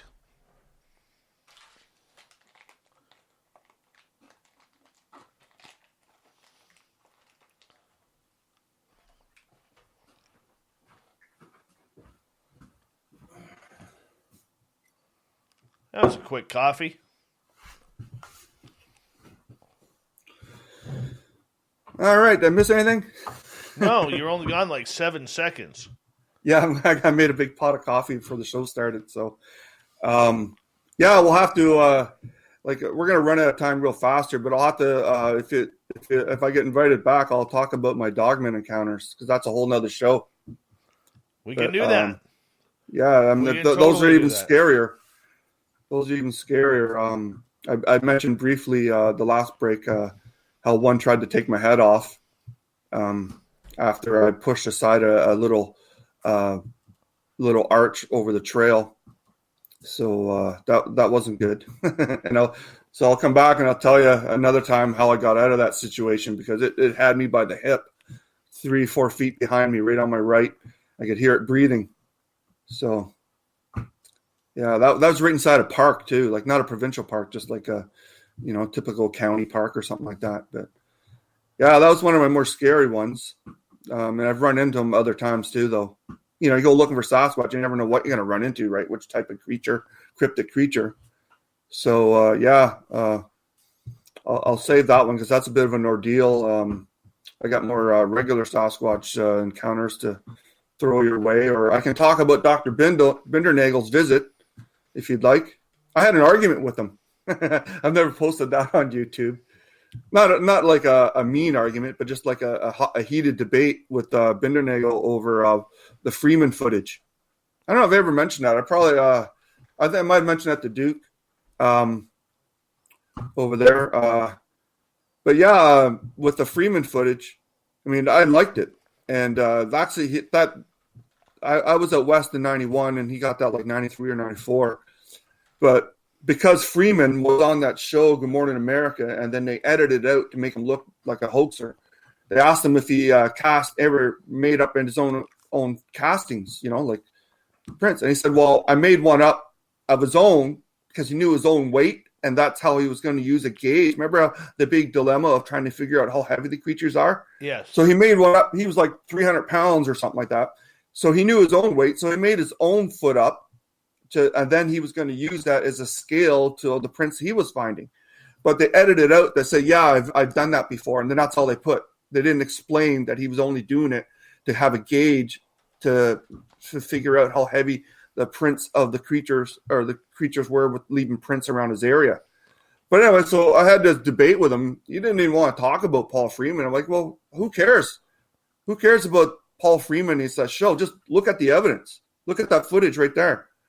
And that's, just like Patterson, he, I've heard some, everybody's heard some things about Roger Patterson, but does it really matter? Just look at the evidence he got, right? Who cares? Absolutely. Who cares that he did this or did that? I don't care about the evidence that he brought back, right? All right, and, I need you to hold on for a few seconds here. So I got to give a shout out to one of our sponsors. Gary the Dutchman needs our thoughts and prayers right now. He's going through some health issues. But we love Gary the Dutchman around here because he is the owner and the creator of Mighty Moose Beard Oil, one of our sponsors here. Let me show you how this stuff works. Let me tell you, I'm using the winter blend tonight because I love the smell. And you just, take a little bit of that. Look how juicy that looks. That's going to drip right there. Squeeze it into your hand like so. Put that back because you don't want to spill it. And then you just massage it into your hands. And then just massage it into your beard. That's it. That's all you do. And for the ladies out there, you can use Mighty Moose beard oil. Not for your beard, because you probably don't have one. But you can massage it into your hair. You just massage it in. It's all natural. You can use it for Sasquatch. If you have a Sasquatch around you, you can donate it for a birthday present, and you massage it in. It's going to help prevent split ends. It's going to keep your hair oily and moisturized. It's all natural, no chemicals, and it smells great. The winter blend is my favorite. And look what it does to your hair. Looks fantastic. Looks absolutely fantastic. Go to MightyMooseBeard.com. Use promo code SOR2019, and you got your good Mighty Moose beard. And if you can, send Gary the Dutchman some thoughts and prayers. He's going through some health issues right now, and we want to support our guy with the big beard oil. MightyMooseBeard.com. Here we go, everyone.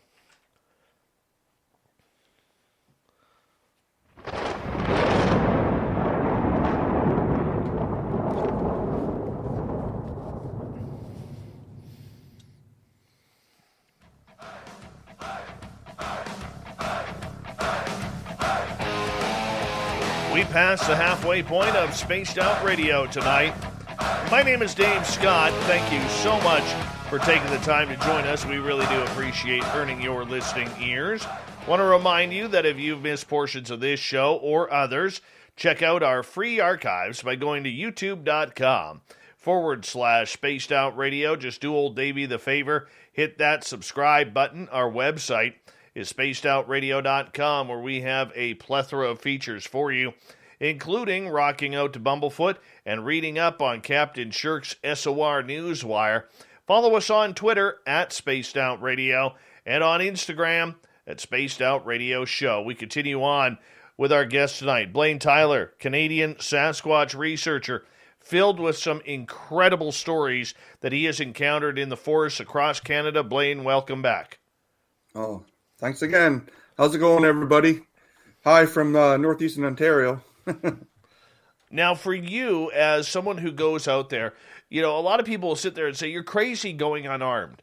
Yet there are a lot of people, such as myself and others, who believe that Sasquatch really doesn't like guns, can smell gunpowder from miles away. What's your opinion? Oh, yeah, they don't like guns. Actually, I'll tell you a counter about one. So I'm back at this hydro cut, the one where I was hanging around the family, but like 5 years later, just popping back in. So probably a different clan has moved in there.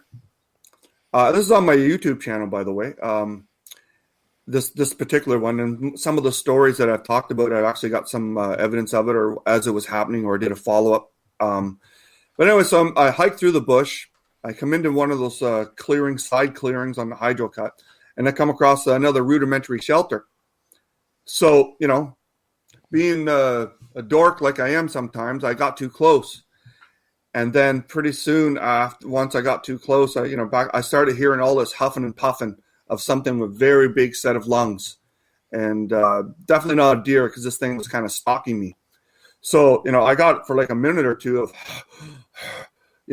circling me around, like doing like a C shape. They're not circling me because on the other part of it was more open and didn't want to give itself away. But I could see a gray shape moving around, maybe doing this, keeping low, but I could see the head and the shoulders every now and again.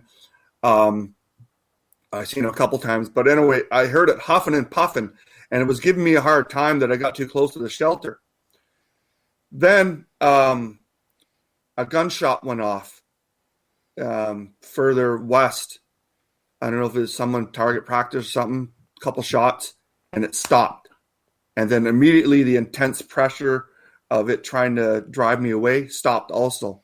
They know what guns do. They may not understand them, but they can probably smell a gun oil or smell the gun coming on your person or whatever, because they smell, maybe not to us, but they could probably smell it and they know what they're for. And so I mean, if you want to have encounters, don't bring a gun. But then again, it's kind of dangerous. We got cougars, bears, stuff like that here, but we don't have grizzlies. So, I mean, it's a whole different ball game out west. But yeah, they definitely know what guns do. They may not understand the mechanisms of them, but in that particular case, once it heard the gunshots, the intensity of that encounter just stopped, and then I was able to just kind of saunter away without any more trouble from Mom. So I think it was the mom too, because there must have been little ones in the rudimentary shelter, and I didn't even get a chance to look. It started huffing and puffing before I got to even close to the opening. And yeah, so there's one where I heard a gunshot and it backed right off, and I was able to leave without any more intimidation tactics from her. Now, for you, who as you go out there, do you go out with a group or do you go out with your own self? Because, if you listen to David Paulides' Missing 411 series, going out by yourself can be pretty dangerous. Yeah, I know that, but I could probably count on one hand how many times I've gone out with somebody else. Probably like, Dr. Bindenagel, my wife, I went to the Sasquatch dunes. And when I brought my wife, they would knock like crazy. I'd get like 2 or 3 courtesy ones on each side of the dunes from the woods. I went there and it was nonstop wood knocking from the time we went in to the time we left. And I only get like 2 or 3 courtesy ones. But yeah, I'm always by myself, unarmed by myself. I have bear spray, but I mean, black bears here, they hear or see it, they take off. So maybe it might help me against a cougar or something. But yeah, I know I'm aware of the missing cases, stuff like that. But, if you get too much into it, you psych yourself out, right? So I was just trying to help put Ontario on the map that, yeah, we have them here. It's not just always in the mountains out west kind of thing, right, when I first started. But, yeah, I'm always alone. I don't go out at night much, though, because I don't really have night equipment. I got audio, and I've gotten some vocalizations at night, stood outside my car on a dirt road. But, I mean, yeah, it's just mostly daylight's actually saved my butt a lot when I've run into aggressive ones. And when you first run into a new group, they always come at you like huff and puff, right? They're all like, all aggressive and stuff. You just got to hold your ground. And then, they sooner or later, they figure out that you're not there to hurt them. It really gets their attention, though, when you know where they are. Like when I go into the woods, I've had this happen. When they've been creeping up on me or follow me, I've actually turned and filmed them follow me. You guys are creeping me out, right? But I've actually got a couple clips like that on my YouTube channel where I turned and caught them on. Then the juvies would dive into the grass, or they were tree peeking and stuff. But yeah, I've never had any problems from them except the ones with the snouts. Those ones are kind of mean. What do you think makes those ones with the snouts a little bit more aggressive and mean? Well, the human factor is not there. I don't think as much. They might have a little bit, maybe 5%, 10%, where the class 1 Sasquatch patty type might be like 25% human and 75 feral, whatever, you know what I mean? It's just, I guess, a DNA thing. But yeah, I mean, then you're getting into some of the other cryptids. You go down that road with the Indian lore. But I don't know. They're just more animal, less human, I guess. I don't know. I mean, I'm not going to pretend I know. They're just scary, and you don't want to run into them at night. And I used to hike railway tracks and ducking behind trees when a train would go by. And I ran into one that came right up to the edge of the tree line once. And I could feel the fear it was trying to project on me, so that I swerved. I didn't see it. I got a little clip of it, but I swerved to the other side of there was a double rail, and I swerved to the other side, and I could feel its presence. So, yeah, I mean, yeah, in that case, yeah, you almost think you're running into monsters, but I mean, grizzly bear can scare you like that too. But that's the other thing. Actually, no other animal can make the woods go silent like a Sasquatch or one of these cryptids. And I know people talk about that, but you think about that. A 1,200-pound grizzly can't scare everything in the woods, yet a Sasquatch coming through, everything's afraid of it. And the woods go silent, and then you get that creeped out feeling. And I might look more into that, but I mean, I've experienced that. where, you just know they're right on you. So, but yeah, that's I don't have any other answers other than that story. All right, let's continue on here. For you, as someone who loves to have these interaction with this creature, have you ever looked into the idea that there are times when you have interactions and something strange happens, whether it's paranormal, whether you have UFOs all of a sudden showing around? Have you ever had anything like that? Well, yes and no. I mean, I don't know about paranormal, like UFO kind of thing, but one time I was casting prints on a beach, like not a beach, but just a sandy shore of where a lake filtered into a marsh area. And I did a couple takes, video takes, trying to record the document it. I said, okay, so then I was walking back. I had my I didn't have a monopod. I had my video camera on a big boulder. And I was walking back to grab my camera, and as I was reaching out, something pushed the camera away from my hand and down onto the ground. Right in front of me in daylight. It was sitting there for 10 minutes. I did a couple takes, and you could actually see the momentum of the camera just take off and get shoved away from my hand. So I don't know. That's paranormal stuff. But yeah, mind speak they can do. Ethereal transition, the cloaking. They can do something with their prints where they can just leave one or the trackway ends. They can change how much depth they leave in a print or something. I don't know if that's the best way to describe it, but you think an animal or a creature that's got a 14-inch print is going to leave a print that's deeper than a 1/4 inch when my print is a 1/2 inch, or, obviously your print doesn't leave anything, and their weight, they leave like one that's an inch deep. But yeah, lots of one print trackways, and I found trackways, but I've had weird stuff like that happen. Stuff go missing right out of my bag, stuff like that, or right out of my. Actually, 2 weeks ago, when I found a little rudimentary shelter, a game trail that went right by it, and a bunch of arches. That when I got home, I noticed that I carry this little wooden flute that makes like a cheap imitation of a loon. That was missing out of my pouch, and I used it there. And then when I got home, it was gone. So I don't know, stuff like that. All right, Joe has a question for you. He is asking, on your house, do you have security cameras? If they're yelling in your windows, you can catch them on camera. Yeah, I tried that. I put a game trail camera out there, and I got a crappy low resolution of a juvie crawling in the grass. And another time, I got this 9-10 foot semi-transparent shadow that was in front of my siding. You can tell it wasn't just like a casting, and like several pictures of it. But again, low resolution. But they don't like you trying to catch them, right? And they don't like light. So, but my sensor's been triggered a bunch of times, and then by the time you get up and look, there's nothing there, right? But then, sure enough, I'm watching a movie or maybe doing a little bit of gaming, or in here you hear a little on the window, right? But yeah, stuff like that, but nothing great or anything, and I could brag about and write into a TV show or something.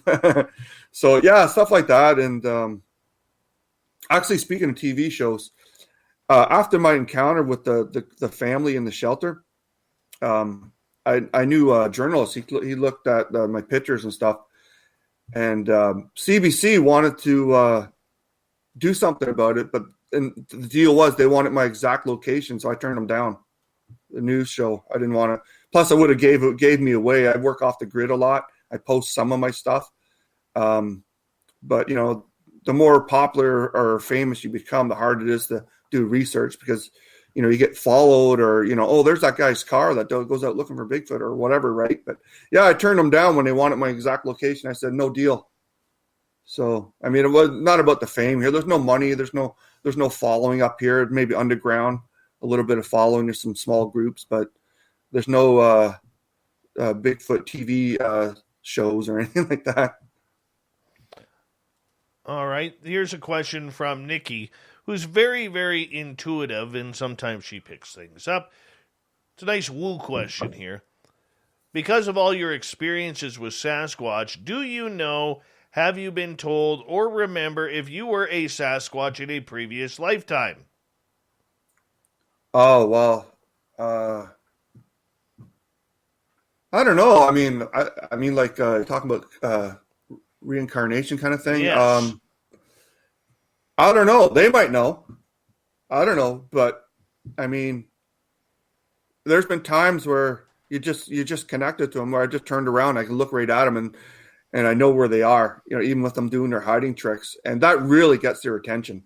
If you can stop, turn, and look at them, say, "I see you," right, and talk to them, that really gets their attention, and then it either gets bad or it gets good that, you know, they start following you more, or they give you more stuff to do with them. But yeah, I don't know. I mean, I can't answer that. I when I got into this, the first rule I did was I didn't pay attention to what anybody else was doing, because nobody was getting footage at all, except the last decent one was Paul Freeman, right? So, and I thought, oh, there we go, we got more footage now, we're good. And then it just died away. So I said, well, geez, I'm going to go do it then. And like I said, it only took me 2 hours to find a group, but I don't know. I can't answer that. I just, you know, they've tagged me somehow. I can stay out of the woods for months and go back in, and then I get interaction like within 20 minutes of hiking. So that's basically up to interpretation. So when you're in the forest, for people who are maybe looking to have this kind of experience, what are we needing to pay attention to? Oh, like the signs? Or Yes. Okay. Well, first I'll say, like, for novice, don't go looking for them. Go for a hike in an area that they might be in. Don't think about them.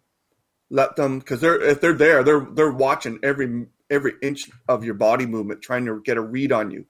And then I don't know if they can see your aura, or they can judge from somehow. But yeah, I pay attention to the signs. I ignore it. Actually, I'll throw this trick out there. This tip: I ignore a lot of the stuff they do, so it forces them to give me something better. Like, there'll be wood taps and branch breaking. So then they'll do something else that really, really obvious, like step in front of me or bump into me or something. And then, okay, then I got something that's worth talking about. But yeah, that's how I do it. I don't go looking for them. I don't even think about them. Sometimes I used to try and tell them I'm coming, like with a group I know. But if I'm going into a new area, I try to block out thinking about them. And I listen to music or whatever, and I go in there, so there's nothing that they can read off me if that's what they can do. But yeah, don't look for them. They'll find you, but they're going to find you if you go in there with no intent to hunt them, and that's even hunting them with a camera. How do they know? How are they able to pick it up?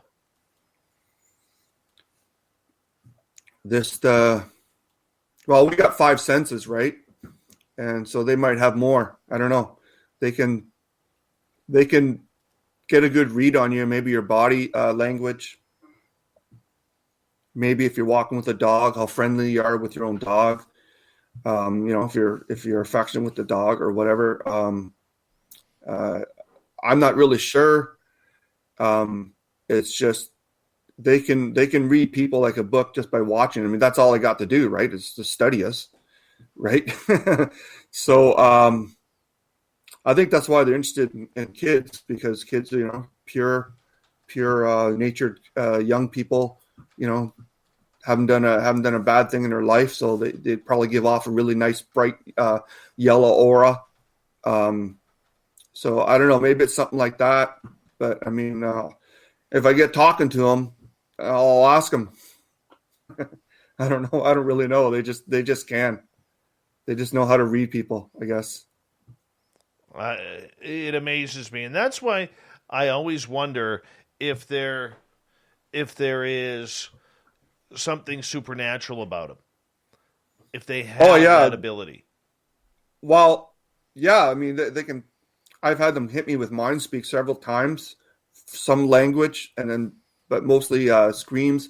I had a little one imitate one of my cats, like a meow, but kind of like he was being stepped on, but it was way too powerful. It probably didn't know what else to do except that it knew I had cats. I'm surprised they're not in here. The little buggers are all over the place. But yeah, they got some things that they can do that has never been charted or documented. But that's how, like my story, encounter about Algonquin Park. They found me, a good hour's drive right at my tent at 3 a.m. So I went outside and I went for a washroom break, and hopefully I didn't pee on their feet or anything like that. But they were right there after 3-4 hours before being across the river. So they can do things. We're totally outclassed in trying to document them in most cases.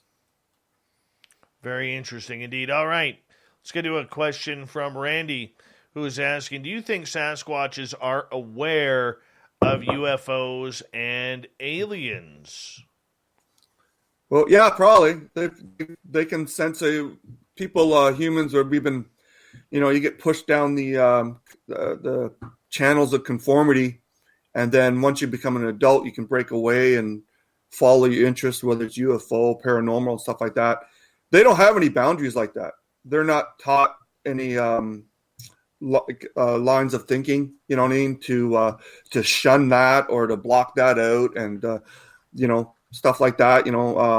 So they just take everything in. So if they're buzzing around, UFOs are buzzing around, or aliens are walking around, they're more than likely would be the best example of a creature that would be able to understand what was going on and be aware of them and interpret their presence and what they're up to. What do you think their purpose is? The Sasquatch, or like aliens? Let's go to Sasquatch. Oh, well, I mean, I think they're just trying to live out their lives without being hunted. But there's a few, because human encroachment, they can't help but see what's going on when we're building things or setting up a new hunting camp and stuff like that. So the most dangerous ones are the remote ones that you stumble across, and they're the ones who didn't want anything to do with humans in the area or people in the area. They're the most dangerous ones. The easiest ones to get to know are the ones that are already aware of human encroachment. I did a video of 3-4 years ago of a landfill was expanding, and the Sasquatch carried boulders the size of office chairs, placed them in the area that they were bulldozing, 3 in a row without leaving a footprint, and then to try and stop the dump expansion. So we've seen that around logging sites too. Yeah, but these boulders are like this, right? And so the guys were asking me, so how is that possible? I said, that's one of their tricks. They don't have to leave prints if they don't want to. They can interdimensional stuff. I don't know. I just know that they can do stuff like that, and I just accept it, right? It's if you want to have experiences with them, you can't force yourself down a channel where, no, I'm only going to look at the ones that fall into the ape designation. You got to just be open to everything, and then they'll give you more, right? They'll tap you on the shoulder, or they'll do a mind speak, or they'll take something out of your pouch. With me, I've lost a few things that way. But if you're like, no, they got to be some kind of animal or whatever, then and the flesh and blood, yeah, well, how can they find me at my tent 3 hours later from the other side of the park and hit me with mind speak to wake me up, if that's all they were? It's just a flesh and blood animal. On that note, I'm going to get you to hold on right there, because we are going to go to break here at the top of the hour. a lightning fast 2 hours here on Spaced Out Radio already. We have Blayne Tyler for another 30 minutes here on the big show. And then at the bottom of hour number 3, we will bring in Captain Shirk and the SOR Newswire, along with the thought of the day. That's a jam-packed hour 3, people. You better tune on in if you aren't already. But then again, you're not going to hear me say that. How about stay tuned? And we'll be right back with more Spaced Out Radio right after this. All right.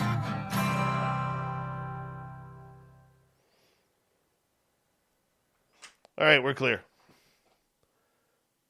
Some of my subtle encounters about catching a couple of juvies going through my compost in the yard. You tell the people. I'll be right back. Yeah.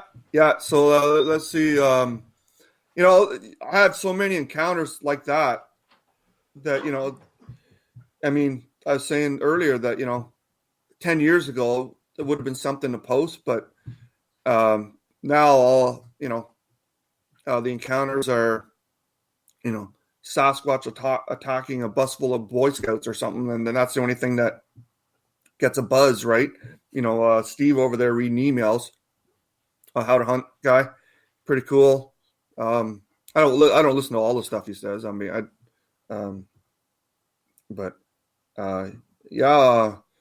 there's a lot more subtle encounters than the big dramatic ones. So, I've had them. I'll tell you this one. I don't know. I probably wouldn't get around to this one, but I've had them come right up to my tent campground even before I got my tent set up in daylight, and I could smell them. They were already there as soon as I just pulled in, and the tent. You just roll in the tent out of the bag, and you're like, I've only been here 10 minutes. Give me a chance to set up. And then sure enough, at night, they're, you could hear them shuffling around outside. And I didn't go out because, I got my kids and at the time I had my dog. My dog was scared, trying to get as close to us in the bed as it could, away from the door. I didn't have a lock on, but I guess it wouldn't matter anyway.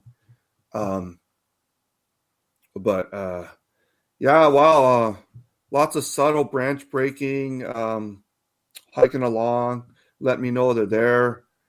And then I got to the point where I just put away my camera in some cases with certain areas, because they won't give you anything if you're trying to, you're doing all this, right?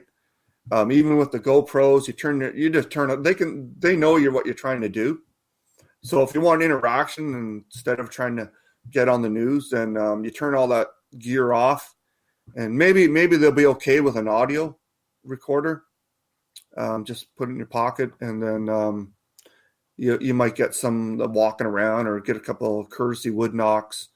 When I was, I don't know if we're gonna have time, but I mentioned at the Sasquatch Dunes, I found lots of little juvie prints. I found where they dug a hole and they used sticks as tools. They were making all these smaller, precise holes, and then there was prints like that around it, like a big juvie hanging around the smaller ones or something. So they're people. They're not animals. They're smart, but we're totally outclassed in the woods trying to capture them. I have, just because I can tell when they're around me. I've actually, like I said earlier, I turned around and I filmed juvies diving into the long grass, stuff like that. But they get mad if you're trying to if you're always aiming a camera at them and stuff. So I try not to do that. But I think it's pretty well known now about their existence. It's just people want to know, and other people don't want to hear about it. Right? They want to stay in their bubble and go camping without worrying about the big hairy creatures on the other side of the lake watching their children play on the beach. Right? So a lot of people are like that. They don't want to know. They're just happy in their bubble, not knowing about these the existence of them. And then, as Istahal always says, we start asking why, because there's a lot of people have had bad encounters. They've post-traumatic stress disorder from encounters, or they've had to sell their house, too much aggressive activity around their house, and they're not even trying to interact with them, right? It's just they built a house where a clan lived, and the clan doesn't want them there. So then they sell. Obviously, they're not going to say, "Oh, by the way, there's an angry group of Sasquatch pounding on the house every night." So they sell, and then the next family has to deal with it. But anyway, yeah, I've had some scary things. When Dr. Bindernagel was here, I mentioned earlier, I argued with him over Freeman because there's other Sasquatch in that footage, just the same as there's other Sasquatch in the PGF. So pretty cool. I'm going to go coffee up. You go, and I'll take care of these guys. Yeah. We got about a minute and a half here. Oh, I'll be back quick. Yeah.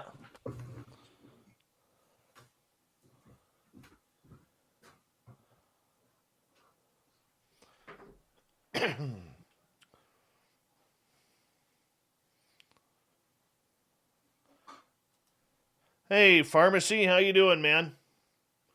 Good to have you back.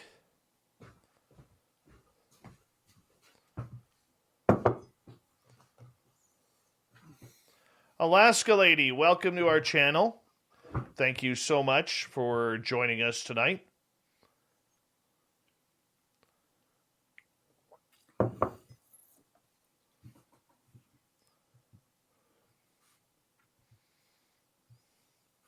All right, I want to say a big thank you to Brett, Ed, Cat Chaser, Kira, Rye Guy, Catfish, Kevin, and Andrew for the amazing super chats tonight. Really do appreciate it. Thank you so much for your support of Spaced Out Radio. Thank you to everyone who's new here, tuning us in for the first time, and hitting that subscribe button. We really do appreciate the love and support. And, of course, to all of you out there who are veterans, much love to each and every one of you out there for tuning us in as well. Here we go with hour 3.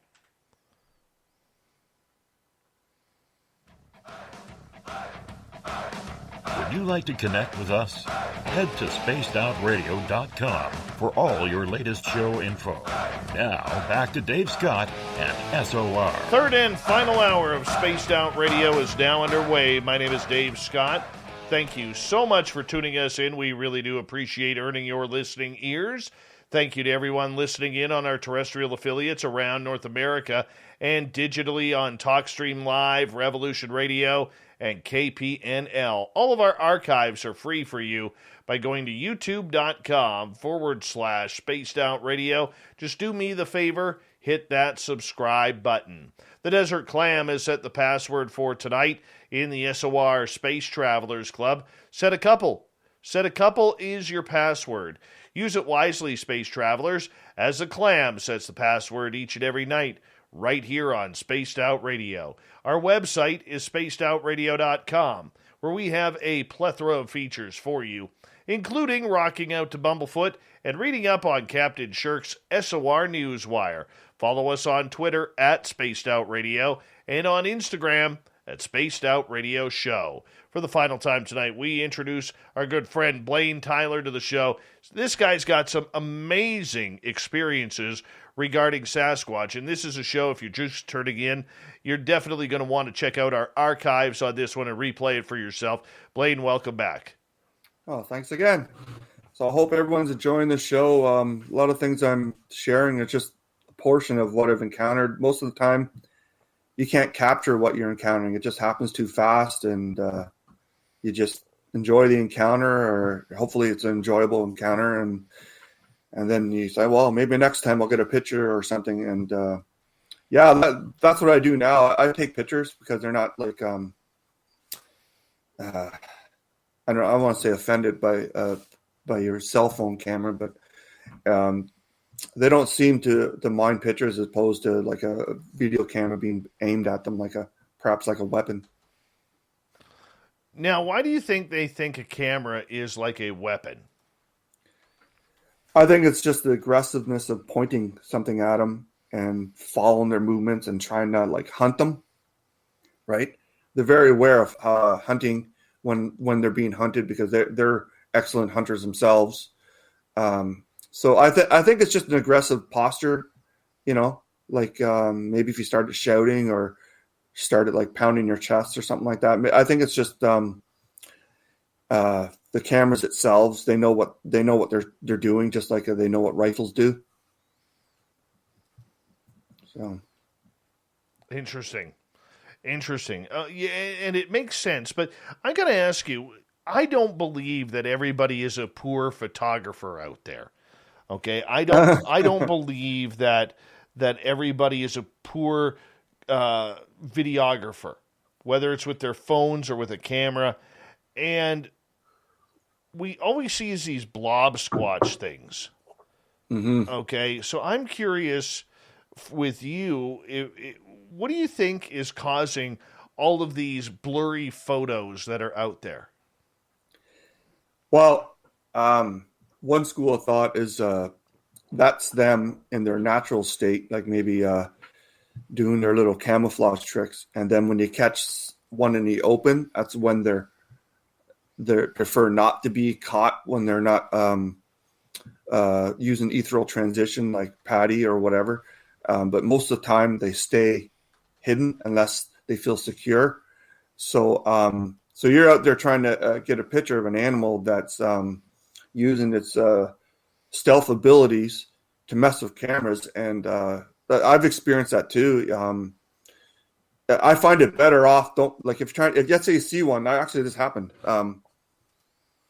2 summers ago, maybe 3, but Sasquatch at my 9 o'clock, but I aimed the camera at 12, and then I pulled a good crop out of the picture because I didn't point it right at the Sasquatch. I aimed it past and to the right, where I seen another one actually, and then this one I got a good picture of a 7-foot-ish one, kind of slumped over in daylight and watching me back on the road.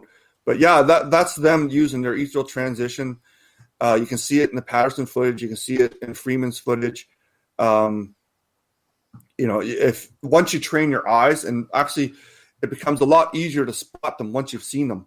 I mean, I can spot them in videos like that, right? I just don't have time to do breakdowns, but that's just their natural stealth. That's how they've remained hidden all the time, and they decide when to let their guard down, or aggressively let their guard down if they want to scare somebody or worse.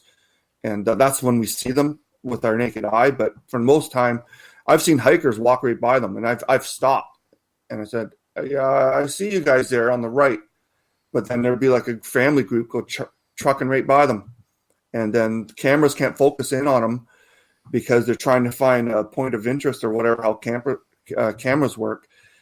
And their hair, their hollow hair, and I knew about their hollow hair for a while, will pick up the tint of whatever around them, be it tree bark or grass. If they're in the grass, the hair will pick up like a green tint, and that'll help them camouflage, and that'll make the camera even harder to focus on them. Wow. Okay.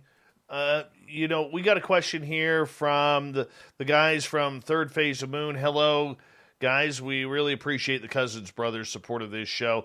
Is there any Bigfoot hunters that you know of in Hawaii? And do you think Sasquatch live in Hawaii? Well, Sasquatch means wild men of the woods, but people always identify it as the big 8-10 footers. But there might be, like, I'm not aware of what's going on in Hawaii, but I heard a little bit about lore of like smaller people there. I don't know. Duke would know. He's got guests on that talk about the little people. They're actually supposed to be more dangerous than the big ones, but I don't think the big 8-footers. But maybe they got the little guys running around. And actually, I think I've encountered those guys too. Yeah. So, but maybe not the big ones, but they might have the small ones, the trickster kind of ones. Right. So, right. That's very interesting indeed. So for you, when you are looking for these, and you say, you kind of let them kind of come to you and get comfortable, how do you know when you're comfortable around them? When your fear goes away. When they can sense your fear, they can probably even smell your fear. and then that helps them relax too, right? If you're afraid of them, then they think that you're a danger, maybe. And we're a predator too, right? We're the only thing that can challenge them, right? But they see what we do, tear down a forest, burn down a forest, whatever, fly over in a plane. So they're afraid of us too, right? So they're waiting to watch you for cues that you're not a threat to them, and it just slowly chips away until like me, they're coming right up to you and bumping into me. But I mean, that's, I guess, just relaying some of my experiences like that is the best way I can describe it.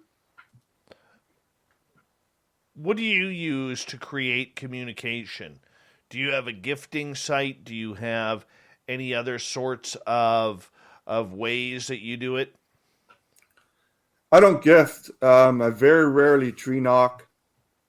I don't do a lot of calls because first of all, that gives away my location if there's anybody else in the woods, the sound ones. I brought small things like pipe cleaners, colorful pipe cleaners, marbles for the little ones. But then if a hunter goes through, then, hey, what's this all about, right? Because I have to go areas where there's hunters and stuff like that. I'm not like in the mountains. I have to sneak between hunting camps and use hydro cuts to get to areas. But yeah, I mean, that's like I said earlier. I don't do all that because I found it, for me, it didn't really work. But I have brought like food and stuff like that when I want to show them, hey, I'm not a threat. Here, I'm going to leave some food for the mom and her kids right here, and then I'm going to walk that way, But yeah, I think they just, it's your body language. And, if you're out there in a big group, you're carrying weapons. I mean, you already got like 2 strikes against you if you got that happening. Just like Dr. B said, just try to enjoy a sighting or an encounter, like a wildlife, like any other creature, and then relax. And then they see that you're relaxed and they read that. And then, you might get a good picture. You might get a clip. You might get an audio. But that there's nothing special to what I do. I just don't do what didn't work for the last 2 decades. I just decided to start from scratch and just go enjoy my hikes. And then sometimes I have encounters. So you don't bring anything to gift them outside for the little ones? No, because I just, the food's probably not the best idea either, because I don't want them to be dependent that every time I go, I got to bring something. And then, like I said, where I go, sometimes I have to sneak across the private property to get to areas, and I don't want to leave signs that I'm there. Like if I'm out in the winter, I won't. Like I got a really nice picture of a female 2 or 3 winters ago, outside of a pond, and I didn't go over there because I didn't want to leave my prints for the landowner to come across. So it's the same thing with gifting. I mean, it's different out there in the mountains where you are, Dave, but I mean, I don't want to leave evidence that I've been there, because sometimes I have to sneak past hunting camps and stuff. The hunters, those guys, right? If there was such thing as Sasquatch, I would have seen them in 30 years. And meanwhile, I got a picture of one 30 meters behind a deer stand, watching me do something in the field. But obviously it was there before, watching the hunters. And I showed that to hunters. Remember, I mentioned earlier in the top of the show how I had the one mimic human talk. And then I showed the guy the 2 before that. I showed the guy 2 of them I caught in the open. So I went back and they made fun of that guy for bringing it up. Ha, ha, ha. And I said, this guy one of them? Yeah. So I went over and said, do you want to see a picture of one standing behind a deer stand? And they goes, oh, big flat nose. I go, yeah, like a gorilla. And it was like about 7.5 feet tall, about 20, 30 meters behind their deer stand. So that kind of ended that for him. And then no more laughing. But that's pretty much what I do. Interesting. And how often are you out there? Well, this year's been different. I just got over a knee a couple of years ago. I had a back thing, but I mean, I go out every week. I go to different locations. Sometimes I'll go, like COVID's really messed things up. A lot of extra people in the woods that normally wouldn't be there. So, you can't go out and have a big interaction when, every 5 minutes there's a family group going by or quadders going by, tearing up the sound, tearing up the piece with the sound of the engines. So I'm out every week for steady, but sometimes I take breaks and like black fly season's here now. So I'm like, forget it. You know what I mean? I can go in my backyard and if I want to and have interaction or walk up the dirt road. But then you're doing this the whole time, right? I wear nets and stuff, but so about once a week. But I mean, I used to go out more when I was a little bit more heavy into it. But yeah, that about once a week I go out. And do you prefer going out at daytime or night? Oh, I always go out in daytime. I mean, all my footage, all daytime, all my interactions, 95% of it, 90% of it is daytime. I don't have night equipment. I have gone out at night and just fired up the audio and just sat there on my car with a coffee and stuff like that, or just put the audio right in the windows right here. I've gotten wood knocks, vocalizations, samurai. So I didn't record the samurai, but it's right here outside my window because they follow me back to my house. But at night, I don't need to go tramping around the woods and then run into the wrong type of cryptid, right? Because there's more than Sasquatch out there. True that, especially in my area. But we look forward to it, but you made a comment earlier. I mean, there is nothing freakier, whether it's daytime or night, when all of a sudden you're in the middle of an area and everything goes silent. Yeah, you can feel it. It's so the intensity, or if it's a scary encounter, the dread, you can literally feel it. And I've had that happen to me, and then I'm like, wow, this isn't a positive thing. So then I leave. I mean, I can go back another day, right? Live for another day, get a footage another day. What's good is filming one. If you don't make it out alive, or if you get injured, or if one takes a swipe at you and you got to walk around for the rest of your life with a claw mark on your face explaining it. So you run into that dread, just turn around, leave. You want to run into the positive encounters. There's no shortage of Sasquatch. People for the longest time, people thought there's like maybe 100 in all of Canada or something, right? Or there's only Meldrum said one. There's only about 8,000. I'm like, I probably got 8,000 within 100 clicks of my house, right? It's just they stay in their ethereal transition state all the time. And then the rare 1% of the time, someone has a sighting when they let the guard down. What do you mean by ethereal transition state? Cloaking. That's the Dr. Bindernagel's word for it that we discussed when I first started talking to him, that, this is a real thing that they can do. This isn't a spiritual lore from the First Nations. I've seen them cloak and decloak right in front of me. And then in daylight, right? And then, lots of other people have too. But, that time it was, it's just a myth. But no. I mean, I guess there's some evidence of it now, people catching them, pictures and all that stuff. But you go back just one decade and it was just a secret myth among the hardcore researchers. Oh, this happened to me, but there's no way I'm going to mention it. Right. But that's ethereal transition. That's the proper way. I try to say the proper terms for stuff. Like I try to stay away from calling them, the SQ8 Squatch thing, or I don't really use woo. I say strangeness, stuff like that. And with cloaking, I call it ethereal transition. This creature, if it can cloak itself, obviously has some sort of supernatural ability. And this gets back to cameras as well, the blurriness of everything.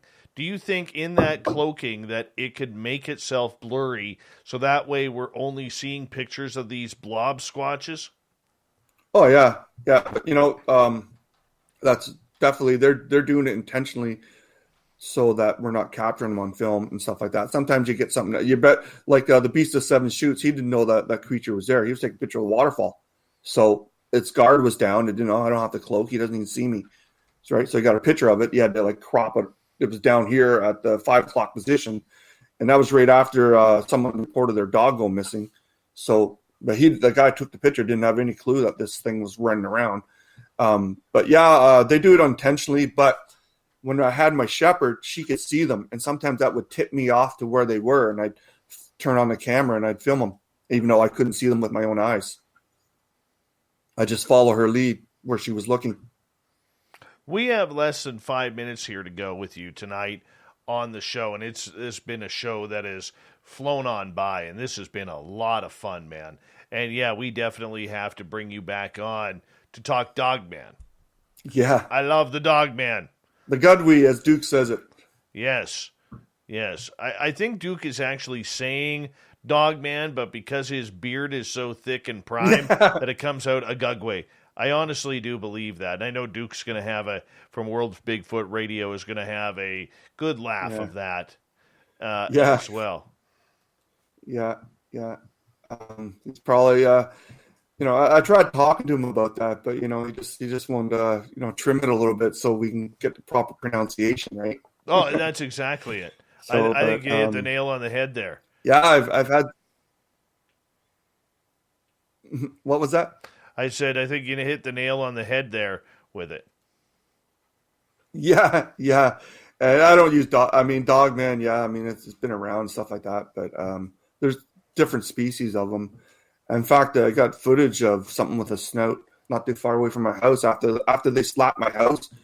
The next day, I went up on the county road and I spotted one and I filmed it in the winter, just sitting there under a tree trying to get warm up in the sun. It was in the middle of mid-morning, stuff like that. But I'll have to come back and talk about those ones. I've had some scary encounters, and actually the scariest thing that I've ever encountered wasn't a sighting. It's something I heard. Well, we got 3 minutes if you want to tell us. All right. Well, okay. I'll drop this bomb on you then. All right. So when I was back to doing the hydro cut, after I encountered the family in the shelter a couple times working around prints and stuff, I went further up, and Duke's the only one I've ever mentioned this to, because I had back then I only posted stuff I had evidence of. But I went further north on the hydro cut, and the group that I was working with followed me on their side. And I think they ran into another group because it sounded like a couple of them were fighting. And you don't want to hear that. You don't want to hear Sasquatch fighting. I was just, and then I was looking for the dirt road. It was like a burst, 5 seconds long, screaming and crashing and thumps. And then I just where's the road? And I don't care if there's any on that side. I walked right through the forest, could have walked right by them. I went right to the dirt road and I just worked my way back to the car after I heard them fighting. That's something you never want to hear. It was just more scary than my Dogman encounters. Just hearing a couple of big alpha males going at it because they crossed into someone else's territory. And the X's, the barriers, they're not for us. They don't care about us. They're not worried about us. That's to tell other Sasquatch, hey, there's already a group living here. So, don't be taking our deer or whatever they're trying to communicate. The barriers are to tell the Sasquatch to bugger off. There's already some living here. But yeah, I think I intentionally started a fight between two groups. The initial group that has been hanging around, and then the one that they ran into when they followed me up the hydro cut. Horrible sounds. All I'm saying is I want to pay for that pay-per-view. I totally want to pay for that pay-per-view. Blayne Tyler, do us a favor, as we got about a minute to go here. Let everybody know where they can find your channels on YouTube and your research. Oh, well, okay. So Blayne Tyler over on YouTube. I used to call it Finding Sasquatch. That's when I'm in the field. I also have a little side segment I call the Bigfoot Barn Show. Commentary. Sometimes I have a guest on or something like that, or talking about politics. That's also on YouTube. I'm on Facebook, Blayne Tyler, and my group is Finding Sasquatch. I'm on Rumble just under Blayne Tyler 1. So yeah, but I'm not on social media a lot. I find I get more things accomplished by working off the grid. But I'll post some stuff. But I've just recently upgraded all my equipment, so now I just got to get an editor that will play nice with my computer. But yeah, that's where you can find me. Rumble, over on MeWe. Sometimes I visit Duke's group there, the World Bigfoot, and then YouTube and Facebook. Right on, so, man. Hey, thanks for that, by the way. I appreciate that. Not a problem. Blayne Tyler, thank you for coming on Spaced Out Radio. We really do appreciate you taking time for us. We're going to bring you back on to talk about Dogman in a couple of months. Coming up next, we have the SOR Newswire. We have the Thought of the Day. Stay tuned. Spaced Out Radio continues right after this.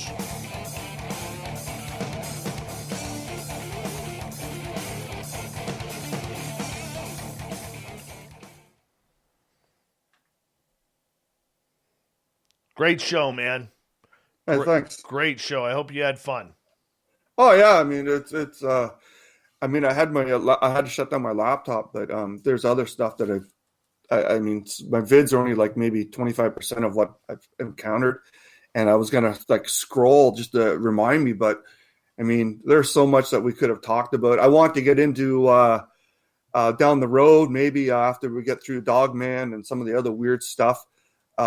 I want to talk to you about maybe the PGF and Freeman's footage, the comparison and stuff like that, and other Sasquatch in their footage that only someone with a trained eye could spot them.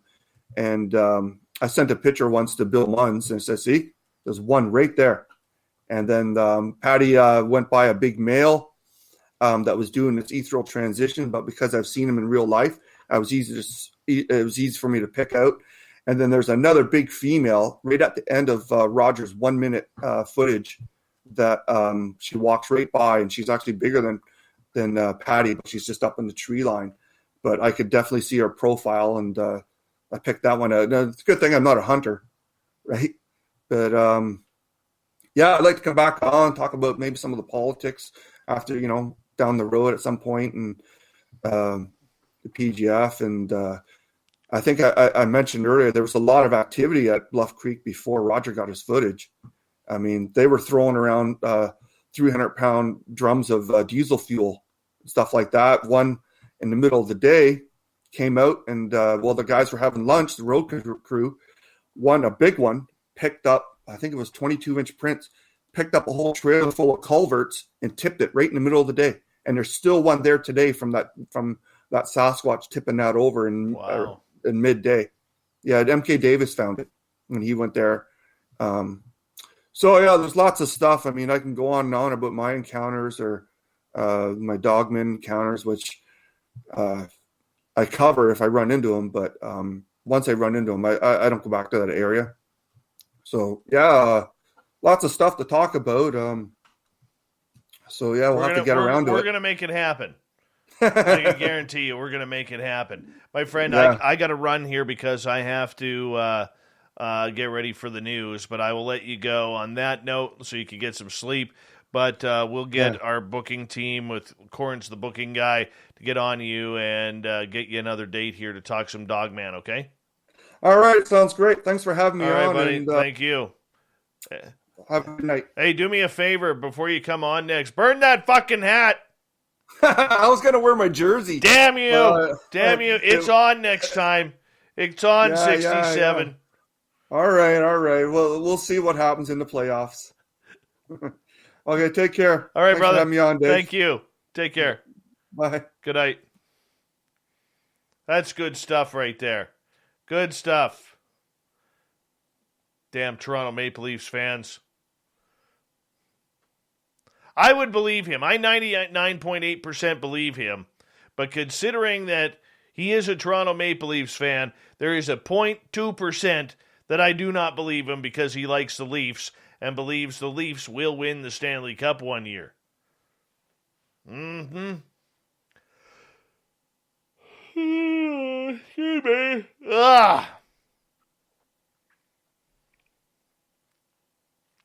By the way, I trimmed the beard this morning.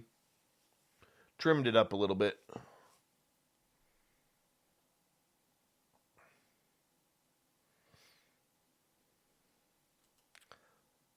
Thank you, everyone, for your amazing support.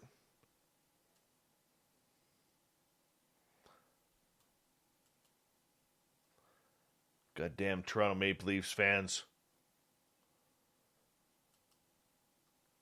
That's right, Fapster. That point 2 is bang on. Ayaz, how are you?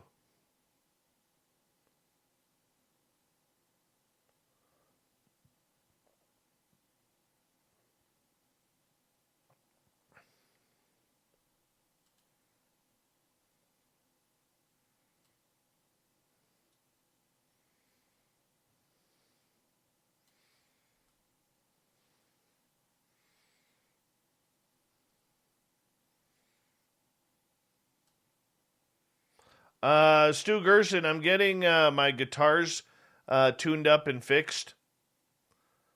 And that's why we got the empty wall here and the empty space here. This guitar here is going to go get fixed soon. Big thank you to Meth and Sasquatch, to Andrew, Kevin, Catfish, Rye Guy, Kira, Cat Chaser, Super Ed, and Brett for the super chats. Really do appreciate the love. Let's kick off the final half hour of the show, everyone.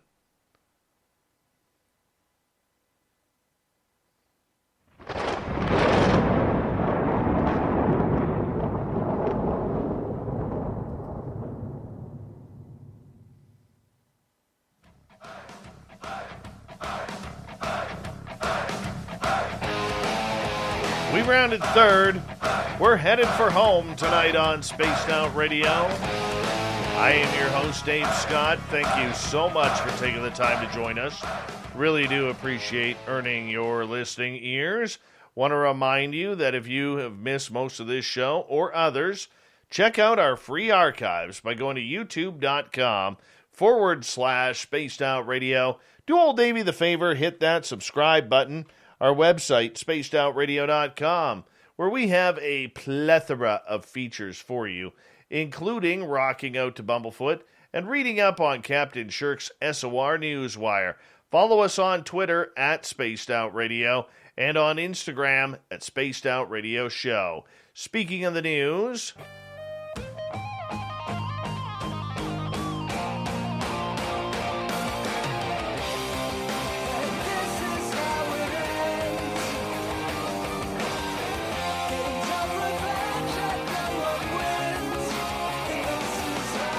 the news is always changing, which is why we bring you the SOR Newswire at the back end of every show, where we get to the weird, the strange, the wacky, and, well, sometimes the odd UFOs.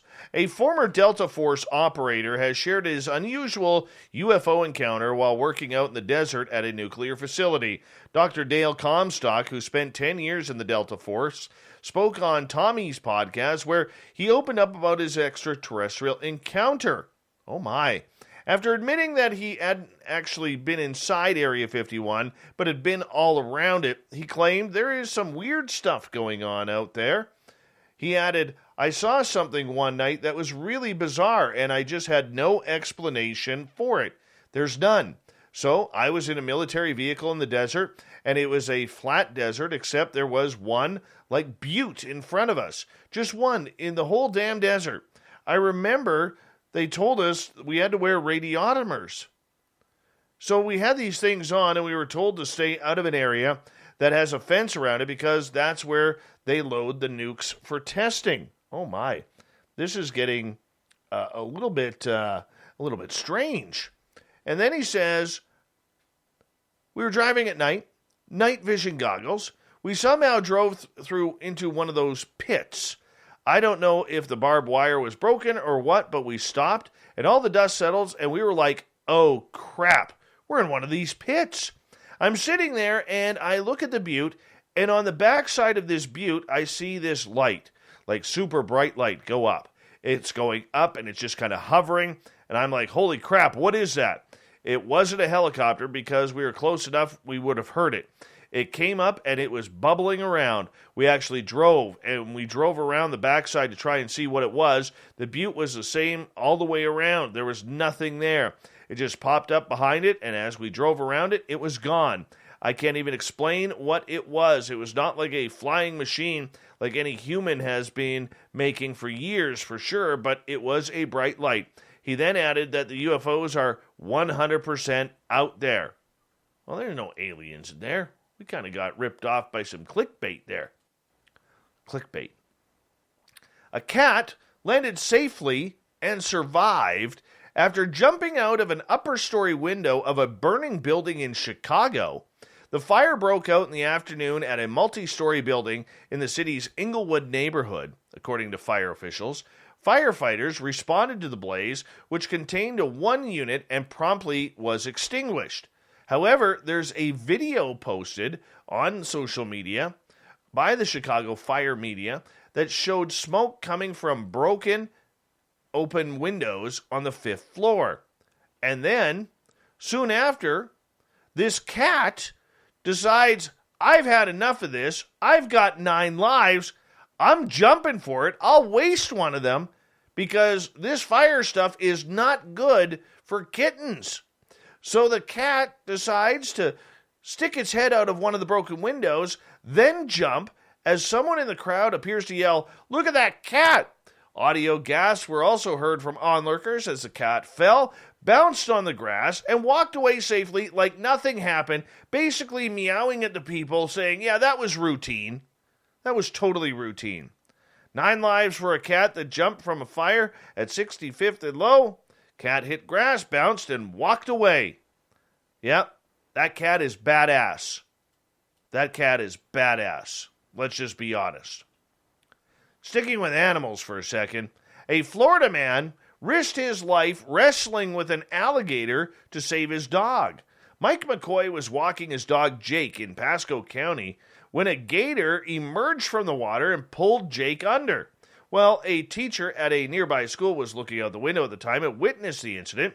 McCoy said Jake, an 8-month-old chocolate lab, was in a death roll with the gator, but he didn't think twice about jumping into the water to save him. No, he went all Iron Sheik on this alligator's ass.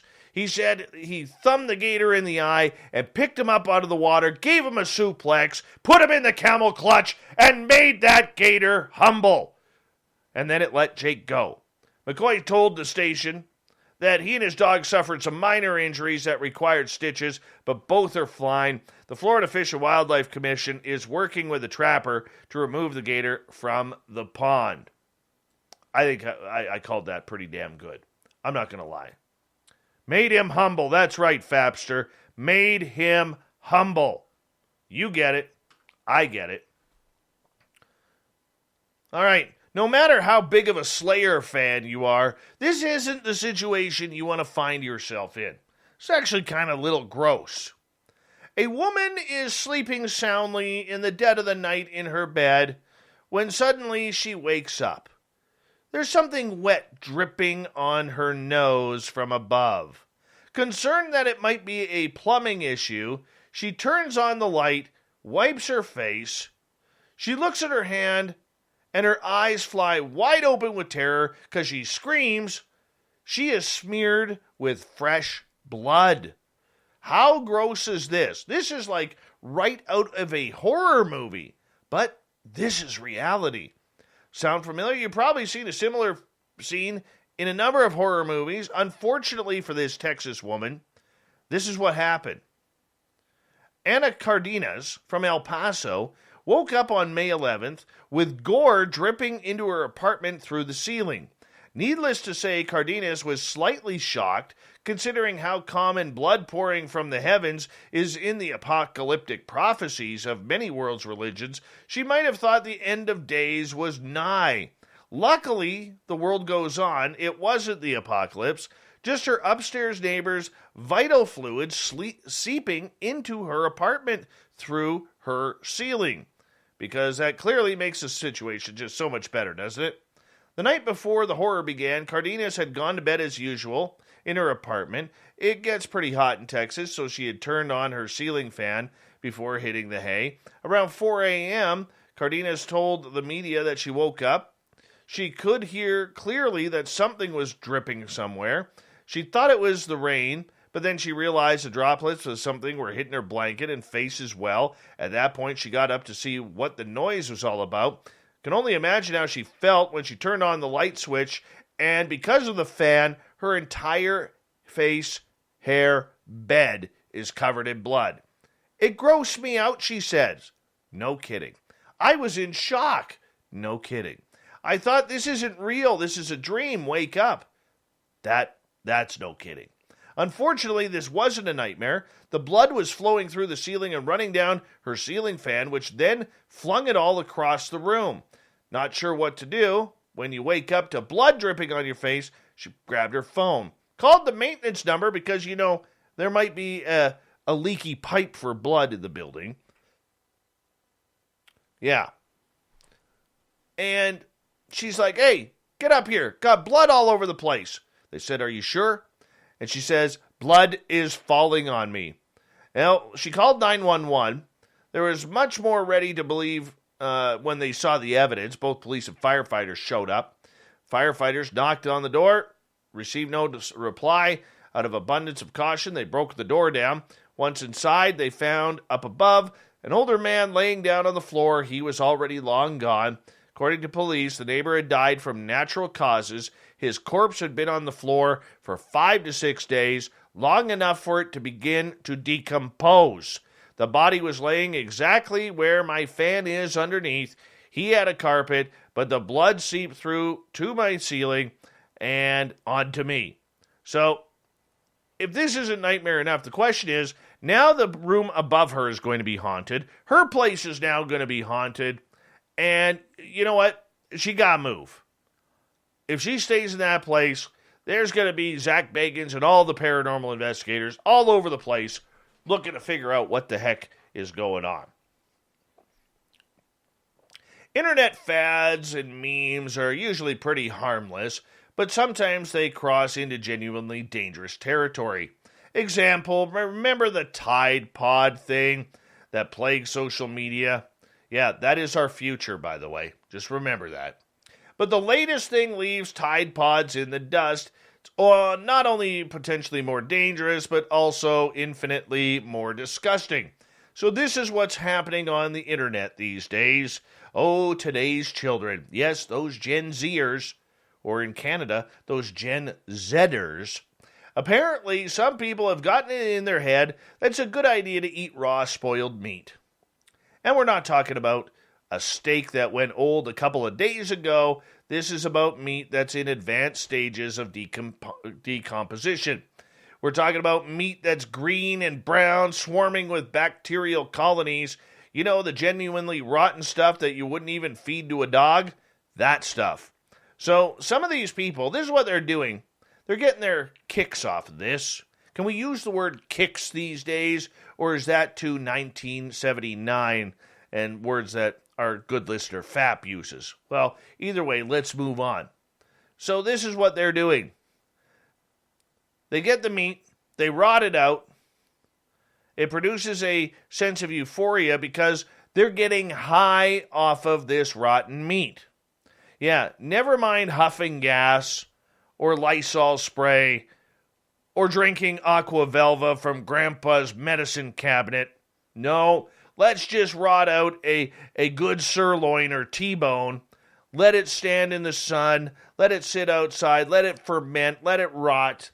And then let's eat it for the high. That's what's going on. Yes, never mind food poisoning. Never mind anything like salmonella, botulism, or anything like that. And that's the first time we've used the word botulism on this show. But apparently it is a thing called the meat high now. Vegans aren't liking this. They're safe. You don't need to tune in, vegans or vegetarians. Mostly vegans. Yes.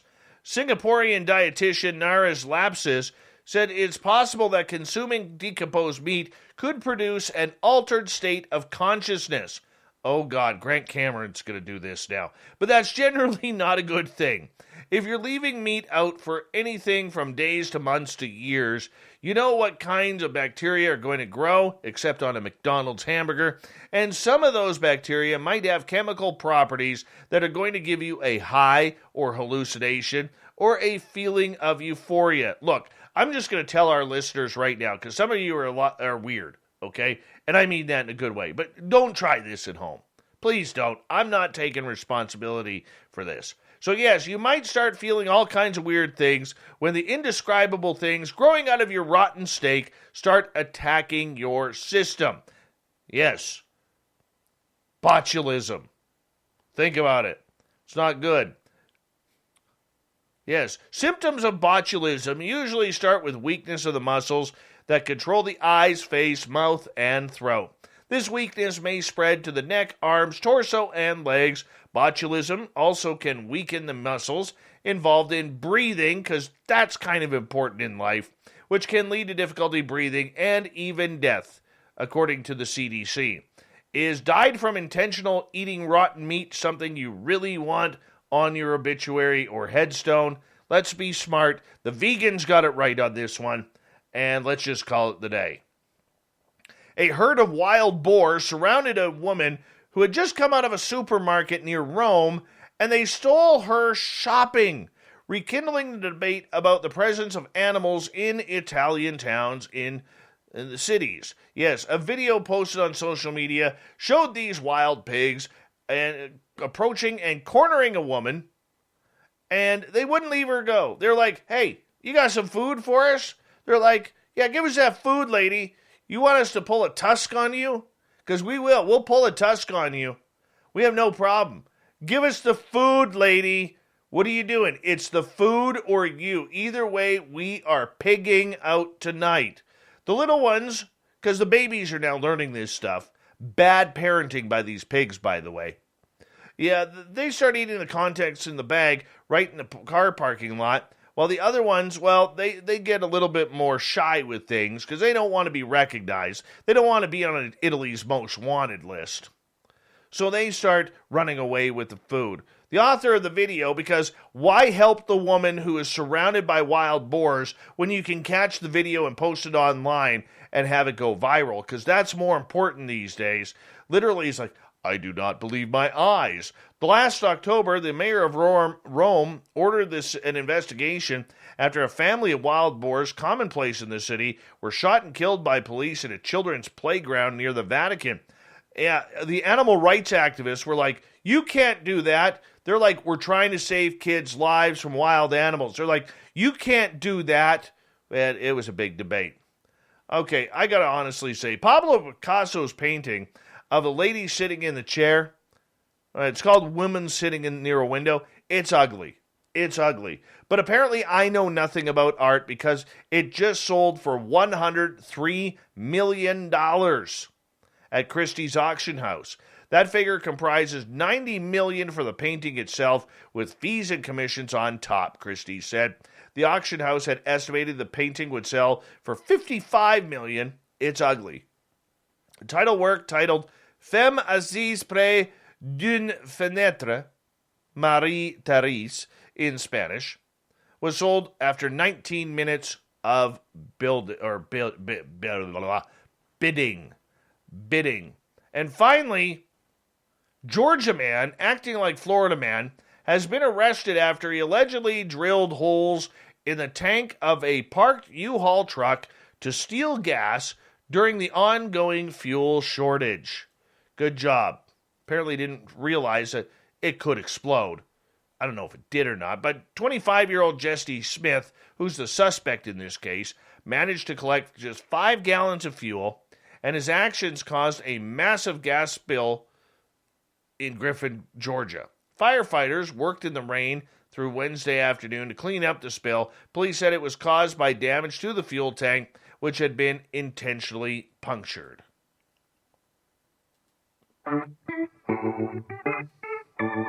Suplex those alligators.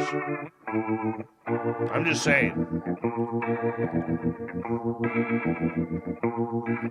Lot of the Dave happens every night at this time, where we ask a question on our Facebook and Twitter pages, then read your responses on the air because we love the audience participation around here. Today's Thought of the Dave is as follows. What's the best adventure you've had in your life? Dirty filth. Current. When I went to Costa Rica and had an epiphany. Changed my entire life around sitting atop of a mountain in Monteverde. This will be replaced after the SOR Vegas party. Woo! Ozzy, sister. Traveled to around India with my dad. My idiot brother, Ozzy, told us never to say no to any request. It led us into some crazy adventures. Best holiday ever. Always say yes. Haunted history. Many cool adventures. All involved road trips. Sad to see Greyhound will be no longer. In younger years, had great adventures traveling in the U.S. and Canada on the bus for cheap. Met many interesting people along the way. One most memorable was Eugene, Oregon to New Mexico. Greg, winter camping trip a few years ago with my Corgi Duke at Yola Tango. We were going again? Fingers crossed, we will see some woo. I hope you do. Jenster says it's hard to pick just one. Eric with a K, we are his fourth favorite show, people. We're number 4 for Eric. He says, great question. That's a tough one. Thanks for answering, buddy. Thank you for answering. All right, let's move on here. Let's go to Sandra, who says, a posting to Germany for 4 years with a toddler. Magnus, being alive. Major Lee, navigating the rapids on the River Irwell in Manchester in an old bathtub with my mates when we were just 7 years old. Marty, working as a tuna porpoise observer on U.S. tuna boats in the Eastern Pacific, over 7 months at sea. Scarlett, still on it. I'll let you know how it turns out. Janine, we rented an RV and drove from Vancouver to Alaska. What a trip. Joe, 3 years of digging up dinosaurs in Colorado for the Peabody Museum at Yale University. And your hair looked beautiful while you were doing it. Kara, skydiving over the Abel Tasman in New Zealand. Walter, more than one, but being on a boat without lights or life jackets during a rough storm on Lake Titicaca at night is memorable. Allison, being married to my husband, Matt Sy. Gail, living in Alaska. Edith, getting the spirit of a kidnapped and murdered scientist attached to me, which eventually led me to driving down a dark forest road and a Bigfoot running into the highlight beams. All right, let's go to Constance. Parenthood. Michael, back in the 80s, drove a car across the border into Mexico. Needless to say, we were pulled over by Mexican police. It was like a scene straight out of the movies. Ashira gets the final one tonight. Well, maybe we'll get one more after that. I've climbed a mountain and had a Bigfoot experience, and I've went kayaking under a haunted building on a level that I hadn't been seen in decades. While kayaking, I had a near-death experience when a bird flew in my face. At least it felt like one. And finally, Doug Ward, a Dead tour. Oh, that's nice. The Grateful Dead. Oh, thank you to Blayne Tyler for joining us. Thank you to Captain Shirk for the news and everyone participating in the Thought of the Day. We got Mr. Ron Bumblefoot Thal rocking in the background with Little Brother is Watching. Bumblefoot is the official music of Spaced Out Radio, rocking us in and out of every single show. Get your horns up for the guitar god himself. Special thanks to everybody listening in at work, at home, in your cars, wherever you may be. Thank you to everyone who's tuning in on Twitch, YouTube, LGAB, Periscope, Spreaker, Twitter, and Derek and the Starcats dancing away at hashtag Spaced Out Radio. Remember, this show is copyright by Spaced Out Radio and SOR Media Ventures Limited. Thank you so much for choosing to share your evening with us, because together, my friends, we own the night. Mr. Bumblefoot, we need a favor. We need you to take us home.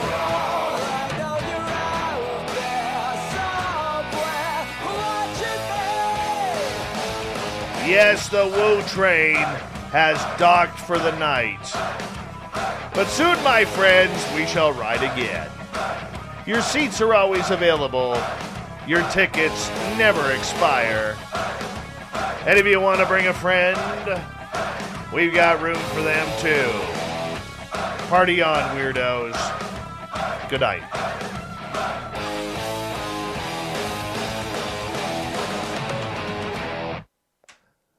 Filth, I'm stealing that Party On Weirdos thing. Just saying.